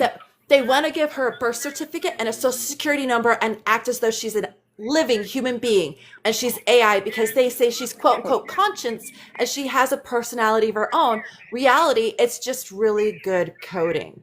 It just goes back to what Selwa was talking about before. We just need people in Congress who are going to defend us against all this lunacy, not just be bought enough to accept it and not care and try to cover it up even. It's just, we need defenders. You know, and I'll keep saying there's certain things AI fantastic for. There's a lot of other things, guys. No. The creatives and the arts, those are still going to be something that humans are going to continue doing because believe it or not, art, music, all of those things are actually a sign that your society and your civilization is evolving because only societies without music, without art, without creative outlets, those are the ones that end up, well, disappearing. They really do. Oh, and public services too. You know what I mean? It's not like a sign of a good society is if the people live well. The standard of living should be good if you have a good society. And right now, the standard of living is in a great peril. I don't always say great peril, but it's great peril. But We're at great peril right now. When you have over a third of your population is at or below the federal poverty line, and another third of your population is at or below the active poverty line, which is about $100,000. So you have 2/3 of your population, which is below $100,000 annually for a household of 4. Yeah, I'm not sorry when I say there's a problem when your active poverty line is 3 times the federal minimum wage, or not 3 times the federal minimum wage, 3 times the federal poverty level. That's one thing. If everybody wants to look up Rage against the oligarchy. The interesting graph is labor wages as a percentage of GDP, and just look at the graph of how the country is producing more and the wages are not rising as they should. And one thing with AI about that is, you know, when you have AI, like you said, it's good for some things, but like for your business, like let's say you get a scheduler that's AI, and now you don't have to do as much. And now you're making more money for less, you know, really. And like, I think you would do this because you're a good business owner and a nice person. Really, like some of that extra money should be going to your workers, right? Like if you're making more money now, it would, you know, that's what we do. In right. Better tables, better chairs, better this, but upgrading our infrastructure, actually having a physical location instead of just always being mobile. Like I have plenty of plans. Yes, if I could save money on the back end and have that go towards being able to offer something better for not just my clients, but my therapist. Oh, in a heartbeat, hands down, done. Yeah. Good. Why? Good business owners. Sense. Yeah. Good business owners support their employees. And when they win, the employees win too. And that's the scary part about really big corporations is that if you're at the top of a really big corporation, you're insulated from your employees. Like you're not seeing everybody on a daily basis or even like on a regular basis. And that's something like I work for a corporation. And I think they do a good job of that. They make sure that the senior people are in our offices, when we're there so that they can talk to us and hear from us. And we have sessions where we go and talk to them. So I don't want to sit here and be like every corporation is just 100% bad, but we need to regulate them. And we need to make sure that if they aren't willing to do that and they aren't willing to be good employers, that somebody is in their way and saying, no, you need to do this. You need to share your profits with them. You need to make sure that you are giving them a good standard of living. It's just the bare minimum. It's not asking a lot. We're not asking for Corvettes for everybody or something like that, but you need to be able to go to work healthy. That's the bottom line. And then the other thing is for corporations, well, we actually need to take a look and see what the percentage of their employees on welfare is. Because when you have places like Walmart where 80% of their employees have to use state assistance, that's a problem. You guys want to talk about what's overloading and why we have so many people on welfare, why so many people are on food stamps, why so many people are on this? Take a look at the corporations that genuinely are not paying their employees a basic living wage. Those are going to be where we have to start with those corporations. Is we have to take a look at them and say, listen, you cannot have 80% of your employees on food stamps and this and that. Like, no, you need to get that down, first of all, to less than 50 and then less than 25 and then less than 10%. Because if you have 800,000 people, you should not have 80% of them on food stamps, on Medicaid, on this, on that. Well, and remember last Trump term when COVID hit, there were companies that laid off people because it was cheaper to lay them off than keep them around. And that just goes to show right there, like how this administration before or now has not paid attention to workers. So it was disheartening for me that a lot of workers voted for him after stuff like that had happened in his first term. But I think, like what I see from him being elected is people, they're fed up. They want a difference. They just don't care. I mean, they're like, whatever difference. And this time, unfortunately, the difference was really bad. And, but we all know that now. And, don't repeat it. Like J.D. Vance is going to make it worse, not better.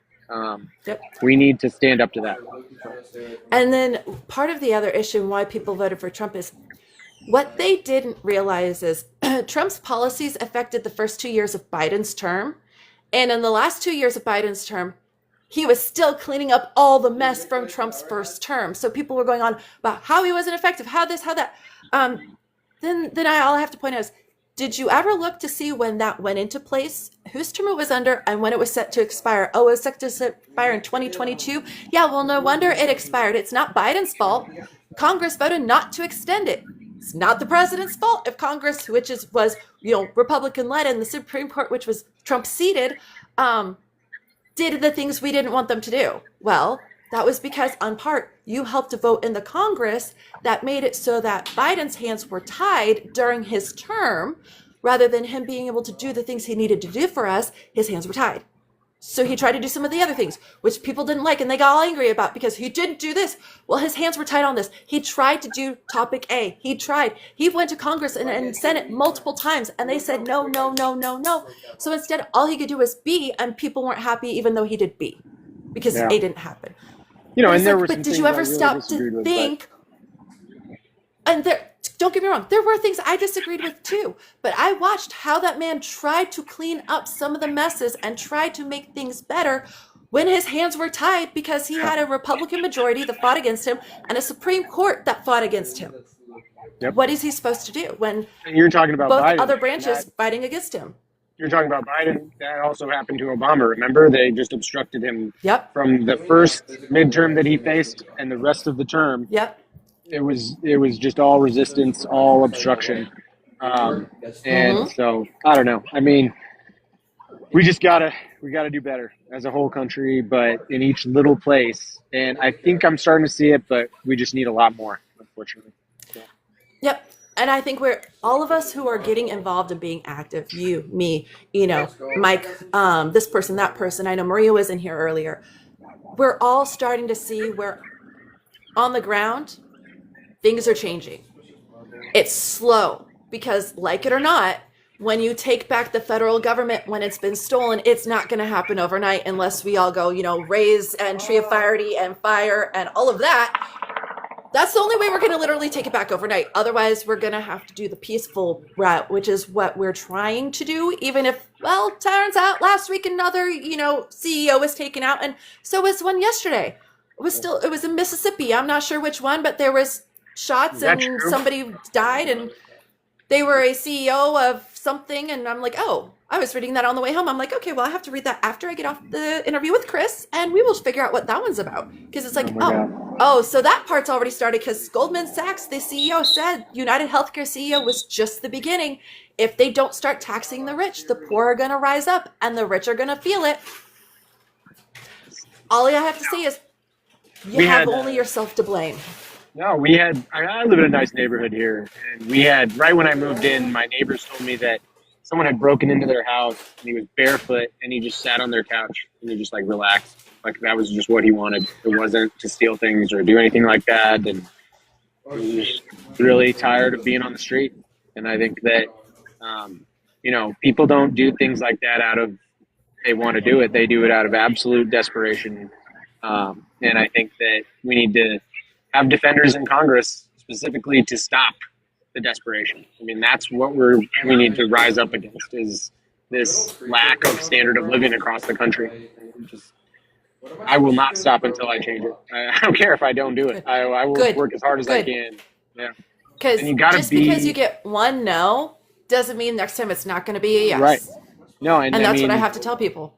We got to be creative. We have a lot of tools, guys. I mean, everything that I set up, my volunteer list, my, everything from that to my website to all of it.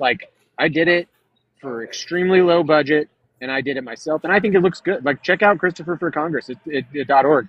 It looks pretty good. And I think that, I did get some help and stuff like that, but we can use these tools to make change. That's the goal. Whatever, don't get bogged down on this is impossible or that's impossible. That's not the way we need to think. No. We need to think, this is what I can do. It's possible if we do it together. We can do it together. It's possible if we do it together. And if we're creative. It's impossible if I do it by myself, because I'll be the first to admit, I will try to do everything by myself. And in my 40 years, I had to learn one very, very hard lesson. You're not 40. I can't. Stop it. I'm 41. I'll be 42 in July. But yeah, in my lifetime, what I've learned is, as much as I may fight and try to do everything by myself, and this was funny, and I'll explain the story, I can't. So my ex-boyfriend, who I dated before I even had Aiden, I had dinner with him, 2 weeks ago? 3 weeks ago? 2 weeks ago. Yeah, 2 weeks ago. And he was asking if he could take some of my stuff to take it up to his hotel room so that, he could make it easier for me. And I pushed the chair and the duffel bag towards him and said, here, take that. I'll take the table just because it's cumbersome. And he laughed. He goes, you actually accepted help. He goes, the shadow I knew never would. I looked at him and I said, and that is what 15 years will do to you. It'll teach you growth. I said, I learned to accept help when it was offered because I realized I cannot do it all on my own. And quite frankly, I don't want to do it all on my own anymore. I'm tired of having to do everything by myself. I want company while I'm doing it. I want companionship. I want somebody to talk to me while I'm filling out all these voter registration forms and sending thank you letters out to people. I want somebody to keep me company. I'm tired of doing it by myself. So it's impossible when you do it by yourself, but everything is possible when you band together. Nothing's impossible. No, and we've showed it. We've done it. We've had workers' revolutions in this country. We just need another one. Yep. And guys, the French have done multiple revolutions. Do you know most of them have been nonviolent? Most of them have had no bloodshed involved. Most of them have quite literally involved protest and going in and making sure their voices were heard at the voting booths, at the polling booths. Why? Because they realized that's where their power was. And if they took back their power at the booth, they took back control of their country. And so that's what they did. And they voted out the people that was making it bad, and they voted in people who started to make it better, and they continued that. That is what you do. And yes, sometimes you're going to get a bad seat in there, and then you go, oh God, we don't like them. They lied to us. We have proof this is what they said, and they're not even taking my phone calls anymore. So what do? We vote them out. Yep. Why? No, and I Because if you're mean, gonna And then also go decide ahead. where we're gonna I'm put just it. gonna say, I mean, that's France, right? This is America. Like we have that responsibility to do those demonstrations, those peaceful ways, but we also have a responsibility to look at our actions around. I mean, Mm-hmm. one of the largest, longest strikes in the world history was the Palestinians striking in the Arab Revolt against the British. And you can see it now. They made a movie called Palestine 36. You can see it. Like I Okay. see a representation of it. But for all the collective action that they did, all of the, work they did to be civilly disobedient, to try You're peaceful not means, fair. they spent 15 years trying to use regular diplomatic channels to get the basic things that they were asking for, Uh-huh. I better go. and it didn't work. I mean, Britain dropped 100,000 Bro, troops why do these in guys the keep on area, saying I'm not a quelled the player? resistance, killed Clearly a player. 20% of the male, killed or exiled or Like as imprisoned much as 20% of the male population at the time. So we all have to be really vigilant about what our countries are doing. And remember, too, like France, like you brought up France, this is what made me think of this. Like they colonized the heck out of Lebanon and Mm-hmm. Syria. They colonized, at one point Mm-hmm. during World War II, they were in charge of Vietnam, and they were literally creating starvation, like because they were taking the rice and giving it to their troops instead of the people. And so there's lots of Gotcha. examples like where colonialism met up against democracy. And unfortunately, colonialism has prevailed in some of those places. Still not everywhere, but that's a like responsibility that I think like the Yep. Western countries, peoples have to pay attention to. And now that we have Mm-hmm. technology, we can see it. You know what I mean? We Well, can see all over the there's a place, chunk and of that applies here too. We can see the injustices in America more because there's more visibility with social media. Because So everybody has a phone and everybody's willing to take a recording and post it as fast as possible. Because guess what? If I post it and then 10 people follow it and then somebody downloads it, guess what? You're never going to get rid of it. It's always going to be reposted under a different account, under a different name, under a different person. And that's honestly, in my opinion, one of the best things about social media is the fact that we can do that. We can take those Alex Preddy, and I bring him up because it's heartbreaking. But the amount of angles that that man's death was captured at, never wanted him to die. I'm glad there was 20 different angles so that people had the witnessing going, no, no, no. You can see in that one where he grabs it. You see in that one. You can see in that one. Like you can see all the different angles and you see exactly what happened. And as horrible as it was, I'm glad we have that proof because now they can't say, well, he was doing X, Y, Z and that's why we did it. No, no, no. We have proof he wasn't. We have proof you did all the things. how He can was they just trying to still defend a woman you pepper sprayed. the day after, like, or even not, I don't even think it took a day. They were running a Mm-mm. PR campaign against him. They did the same thing to Renee Good. We didn't even Yep. hear about people like Ruben Ray Martinez It's in supposed to be like Texas, who was Rumble. shot point Mm-hmm. blank by ICE, and his passenger was unfortunately killed in a car accident like several months later. But that guy's mom has been fighting for an entire over a year now for answers and didn't Mm-hmm. get any answers. And people don't even know about that guy. Like I wanted to do a vigil about it here. We did a vigil for Renee, we did a vigil for Alex, and I want to do a vigil for that kid. And I want to do a vigil for another person too. And it's just like there's too many vigils to do. There's so many things that Yeah. they're not even telling us. Yep. Just it's just frustrating. It's frustrating, and No, that's it's why I'm extremely. so driven on this. I think that we are experiencing sort of micro revolution in the country, and it needs to succeed peacefully. That's just all I can say. Oh, I was looking to see my notes, like how back last year on July 1st in Arizona, they shot a man who was allegedly throwing rocks. Like ICE did. He was allegedly throwing rocks at them, so they shot him. Oh my God, I didn't even hear about that. That's crazy. Yep. That was back in July. Like that's some of the stuff that when I do some of those things and I look at immigration for various states, I check to see if there's anything on record about them having been violent towards anybody in that state. And if so, who, and some of the details, we also know about the Haitian asylum seeker that died from a tooth infection that he reported for 2 weeks. And then Yeah, they saw that one. didn't do anything but give him ibuprofen. Like, and Criminal. I was just talking to somebody, Chelsea, yesterday, who's in Texas, and we were talking about the detention centers there and how they're treating people, and the fact that, well, they really do have that one detention in Texas where they're sending all the pregnant women and girls, and all these girls are getting pregnant after being taken into ICE detention. So you tell me who's the daddy of those babies. Promise you, they're not all Mary. They're not Mary Magdalene. Here's the thing: is what's I will put money on this, and this is sickening. Don't take it. I would put money on what they're doing is they're going to take the babies from those girls, and then they're going to ship the girls off and keep the babies in the United States. Separating families.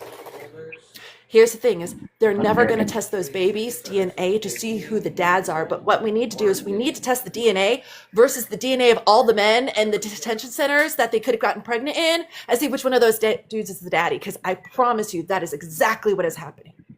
Don't take my money. Why? I only put money on stuff I know is a sure bet. Don't take my money. Don't. Because that's just it. That's what's happening. We all know that's what's happening.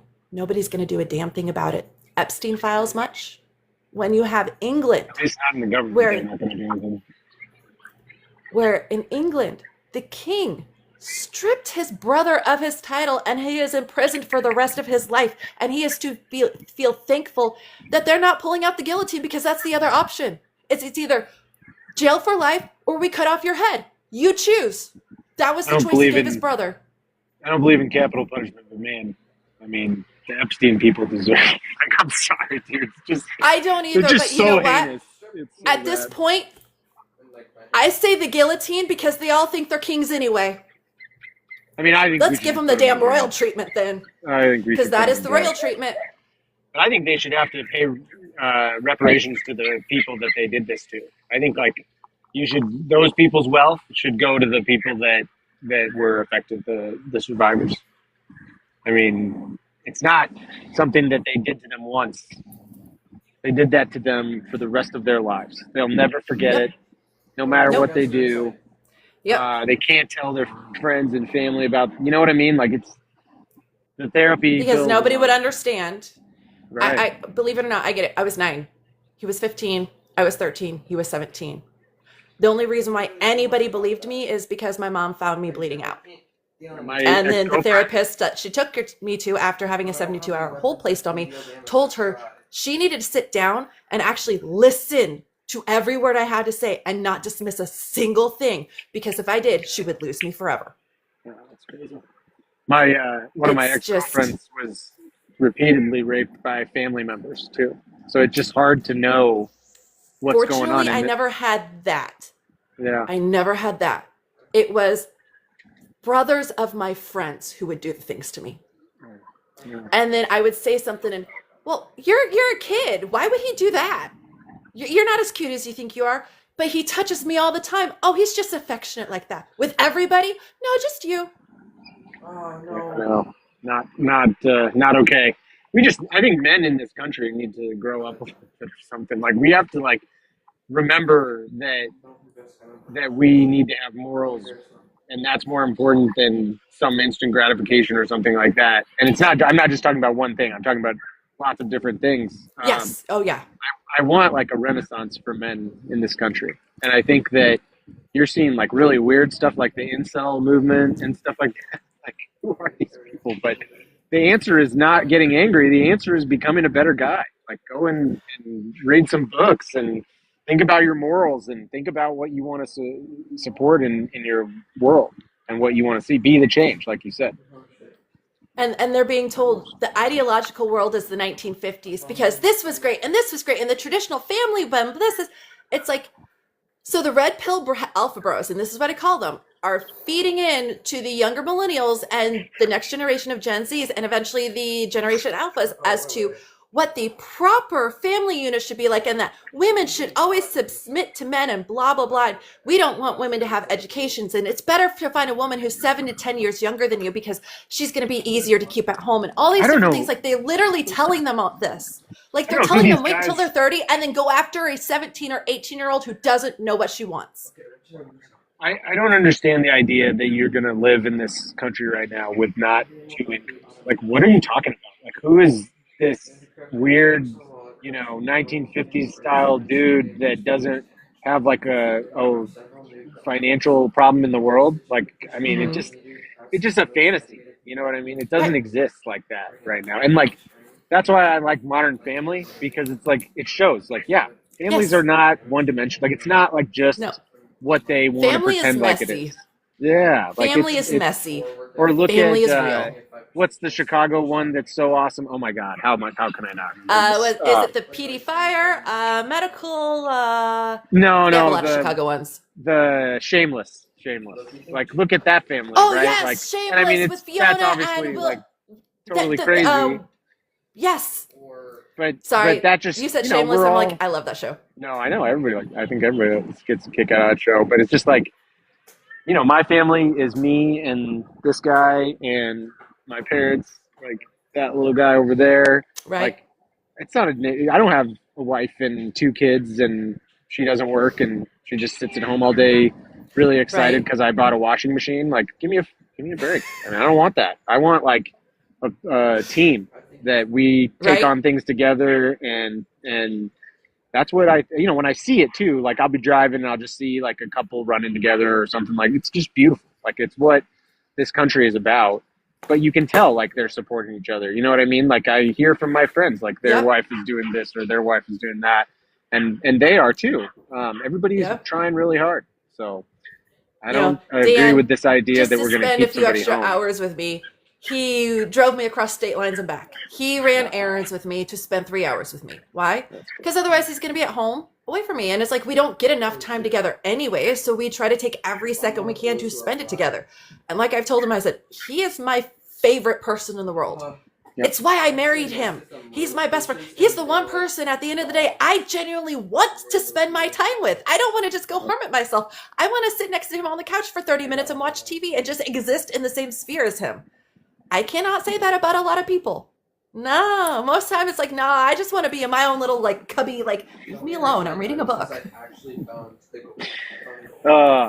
Well, look, hey, I have to get going. I I'm was gonna so say, sorry. I've had you for 2 hours.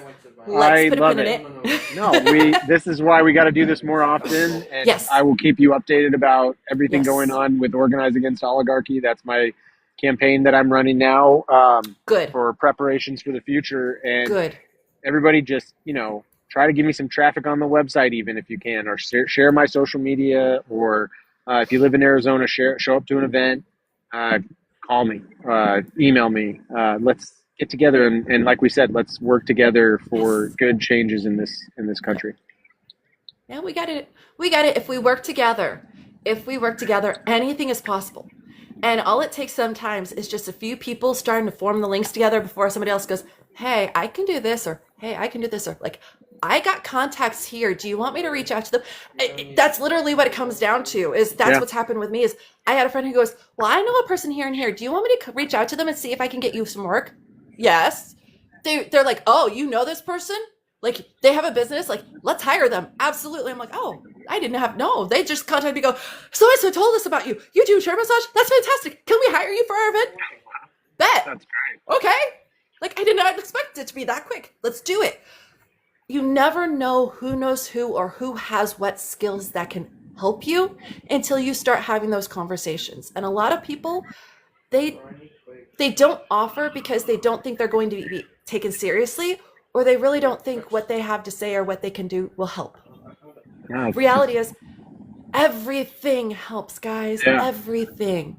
And Sitting here for 30 minutes and joining in on the conversation like Joe has, or like Sawa did, or this person or that person. You know how much that helps? It really does, because it helps to continue the conversation between us. Besides, I want you guys engaging with whoever's on here. I want them engaging with my guests. Why? Because there's a purpose for having them on here. Christopher, okay, so he didn't make it to the ballot this time. It happens. So the next 2 years, we are going to spend building him up, so that way next time it comes to start running, the second that day opens, that he can go, okay, guys, we're doing this. He can start immediately. Day one, he is hitting the ground running, getting those signatures. We are hitting the ground running, pushing him out there, helping him get what he needs to succeed the next time. Because this is what I tell people is, you know what? Try again. Get off the horse, get back on. Fall down, stand back up and dust yourself off and move forward a step. That's all you have to do. Just take one more step forward, because if you do that, promise you there's going to be somebody holding their hand out going, I'll pull you the rest of the way. Just walk with me for a little bit. No, That's all you and gotta there do. was for me. Just to let you know, there was for me. One of my really good friends came. She flew here. She helped me organize and get on the ballot before we got I want to start disqualified. running. But you know, I needed all my volunteers. Like I couldn't have done this alone. I needed all the Yep. people to sign the petition. I couldn't have done it alone. Yep. And I won't do it alone next time. And I'll have more people and more support Yep. next time. And Oh, so you absolutely will. it's this is how we do it. We have to do it together. But we now I think everybody is realizing that we have a common mission, We and do. it's just Yep. very simple. It's to be Americans. It's to make this world a better place. Easy enough. Yep. It is. It really is. When you strip everything back, you have the 99% going, we're tired, we're exhausted, we don't want this anymore. We want something that works for us and makes our lives just a little bit easier because everything and everyone tries to make it harder. Can we have that? That's all we want, please. No, and, Like, we're and even asking please at this point. when we do good things, you know, in America, they reverberate out. Just like when we do bad things, they reverberate out. But really, like I feel like we have a responsibility to the world, not just the country, to kind of show an example of what real freedom and real democracy and representation can look like. But right now we're failing that. We need to do Yeah. better. But we will. We will do better and we will be better. I mean, this year, I think this year we've already started taking some seats that nobody expected. Mar-a-Lago, multiple seats in Texas, a few in the Carolinas. I mean, there's seats flipping, and they're the right seats that are flipping. And as long as we can keep flipping those seats one by one each and every time an election comes up, even if it's slow to start, that's all it takes. Is once it starts, eventually the momentum will happen. It's like a snowball rolling down a hill. Once it starts, eventually the momentum will happen. And before you know it, you have a freaking avalanche. And it started from something that big. I mean, I'll A be honest. snowball Like, that big. a lot of people were like, Yeah, I know. you have no chance, blah, blah, blah, blah, blah. And I guess, you know, to some extent they were right. But I got a lot further than a lot of people thought I was. You know, I had people be like, wow, I'm surprised that you got as far as you did. And so that just goes to show, like you said, like if a little bit of push happens, we get some results. And so if we push Yeah. harder, we're going to get more results. So we just, with how drastic And if we everything don't is, stop pushing, if we take turns pushing, so it's not all you. You have the people behind you. You have me. You have this person. You had your friend who flew in. You have all these people backing you. So when you get tired, we'll push it for a little bit until you get your strength back. right? That's And what a team does. that's how this happens, guys. This is what we got to do. It's what our task is for our generation, and I hope we're up to it. I think we are. We are up to it. Now, as somebody said, he goes, I don't think the world's ready for a heavily tatted, bearded vet with a mouth. I'm like, oh, honey, the world might not be ready, but America is. Believe me, the people are ready. That's what we want. We want people who real. are not afraid to be blunt. We Yeah, want we the want vets. real. We want the heavily tattooed moms and dads who have the kids and are willing to do the hard work because we have the families. We served our country. We did all the things. Why aren't you taking care of us? Yeah. You know, No, so they're yeah, not- yeah, no, the world not might holding not be up. ready for it, but we are. They're not holding up the basics of civilization. So we just got to No, put they're them not. back, demand them. Yep. Okay, well, I really appreciate you. Let me know next time when you want to do Yes. it. And don't worry. I mean, I love coming on here and talking to you. And I think it's just a Good. good way to, like we said, have transparency. So Yep. if I get elected ever, I'll be doing this. Well, and like I said, even not the fact that you're still pushing for change. I have another person where I told her, I said, because she started a 501c with another campaign because she closed down her campaign and dropped out in order to do this. And I told her, I said, in 2 months, would you come in and talk to me about it? I have another gentleman. He let me know that he lost his primary on the 5th. Is that going to be a problem? Nope. I have another person whose primary is on 5th See? of May. He goes, is that going to be a problem? I'm like, nope. We'll talk about if you lost. Great. Tell me the things you knew you figured out. If you won, great. We'll talk about all those same things, but also what your next steps are, and actually talk about more your policies and your campaign and all of that. I said, regardless, win or lose, I still want to have a conversation with you if you're willing for it. Why? Because I think it's important, especially if you want to continue to help people, that you're pushed out, regardless Yeah. of what you're doing. I mean, I'm out of this race for now, but I'm doing everything I can to help people every day. I mean, I have Exactly. my nonprofit. I have my job where I try to help people deal with emergency situations and things like that because I do insurance.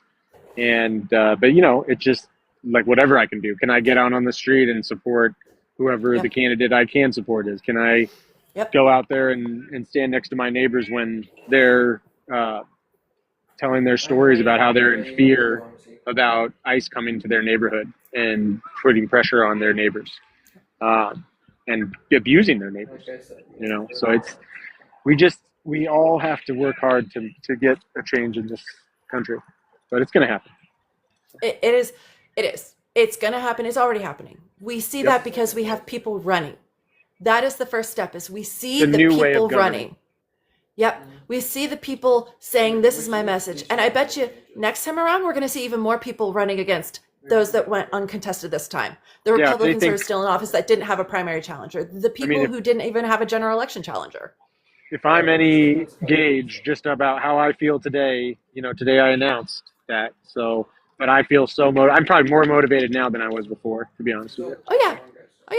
Every time I get somebody coming back with a no, cool. But the douche-holy answers, oh, guess what? You just lit another fire under my ass. One day, I want to have you on and be like, why were you an asshole to me back when I asked you the first time? Maybe it's because I'm Palestinian American, but there's a real resistance in me, like just a rebellion that you can't put that fire out. No, you can't. And you know what? True Americans, and I think this is what true patriots have, is we have a fire for our country. We really do. Yeah. It's a fire that cannot be extinguished. It's something that was just ingrained in us at birth and in our childhood, that we truly are patriots. And it doesn't feel like it. So we have to fight so we feel like it again in whatever way we can. No, and not, you know, with weapons, I think, but we have other means now because we're a more civilized people, and we're going to do it. We just need support. Wasn't the saying, the pen is mightier than the sword? That's right. It is. It really is. Because what's written with the pen will stand the testament of time. Yeah. But the winners write the history too. Remember that quote, because very true. We do have to win. I mean, we really do have to win. We can't just try. No, because otherwise all you're going to have to refute what the books say is people's journals, like Anne Diary or Anne Frank's diary. Right. And now, like Palestine 36, I mean, it shows a story that has been repressed from the American people for 80 years, 100 years. So. Oh yeah, the best part about Anne Frank's diary, did you know they don't actually read the book or show the movie in classrooms anymore? They watch a documentary about the making of the Diary of Anne Frank. That's what they do. Oh my God. That was my son's exposure to Anne Frank. And I was sitting there going, I'm going to find my book. It's in the garage somewhere. It's back from the 90s. You're going to read it. That's You're also going to read of Mice and Men and Animal House and Lord of Flies.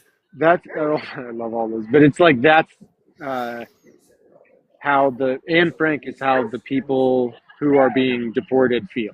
Like whether or not they should be deported even. Like they're hiding. They're like making sure that they're not outside all the time. I mean, it's just crazy. Yep, it is. It's crazy. And the fact that part of the reason why they censored all of that is because it talks about what's going on or what would be happening in our own country in a few years. That's why they started censoring and banning those books. Because, oh God, no, people cannot read about the resistance and what they would do to fight it. No, we want that to happen. That's why we're going to ban these books. And it's like, but people. If you read about the British Mandate of Palestine too, like you'll read about how they like would do search and seizure, like how they would like occupy people's houses and use it for like a military thing, like we got rid of in this country. That's all that stuff, you know, that could come here, like where ICE takes over your house and they're using it as a base to scout out what's going on your neighborhood. Guess what? Did you know? If you actually read their rules and bylaws and everything and the laws around them, they can do that. They don't have to have any reason. They can come and take your house from you and say, this is now our base of operations. You can't be here, and kick you out. And they have every legal jurisdiction to do so. It's supposed to be against the Constitution. That's just sad. I know. Another reason to do this right there. But yeah, that's why I say, guys, terrifying. Not everything that was passed in Biden's term was Biden's doing. Just keep that in mind. Well, keep up the good fight, and I hope that we can do this again soon, okay? Oh, we will. I'll take a look at my schedule. I'll message you what days I have open. We'll get you back. I want to have more conversations with you, Chris, and I greatly appreciate it, my friend. Of course, and just say bye. Here, we got the boys. Love the puppies. They're ready. Well, you guys got to go get some dinner right here. Oh, that's so cute. She's so cute. I love cats. I'm This is, allergic, but I love them. I love cats. I'm allergic. I have to take a daily allergy pill anyways, so why not to have the cats? Let's go, gentlemen.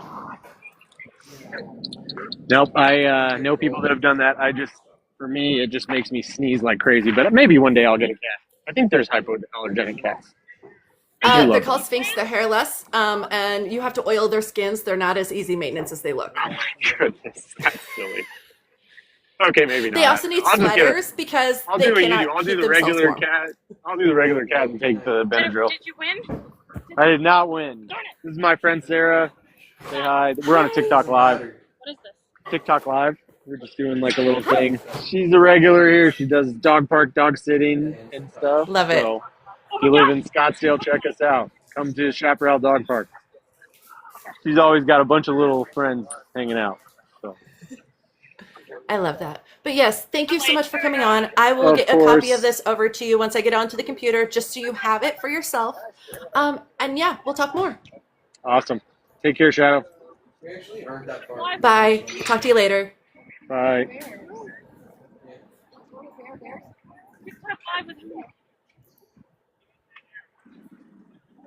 So guys, this was Christopher Ajluni. He was running in Arizona for their Congressional District 1.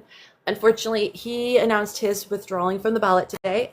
He was being sued and contested by the Democratic Party, and unfortunately, he just did not have the signatures. So what we're going to do is over the next 2 years, we are going to support Christopher. We are going to have him on more. We are going to have conversations about what he's doing still in order to help the people in his community. He cares. He genuinely cares about the people in Arizona District 1. He genuinely cares about the people in Arizona. He cares about the people in the United States. You know, he is one of those people that we genuinely need to work together to make sure that people are aware of his existence and then get him on the ballot next time so we can vote for him. I have my next interview is Wednesday. Yes, Wednesday the 15th at 4 p.m. I will be interviewing Rhonda Yates. She's running out of Michigan for their House District 55. So, much love, everybody. I will see you Wednesday if I don't hop on tomorrow. Bye.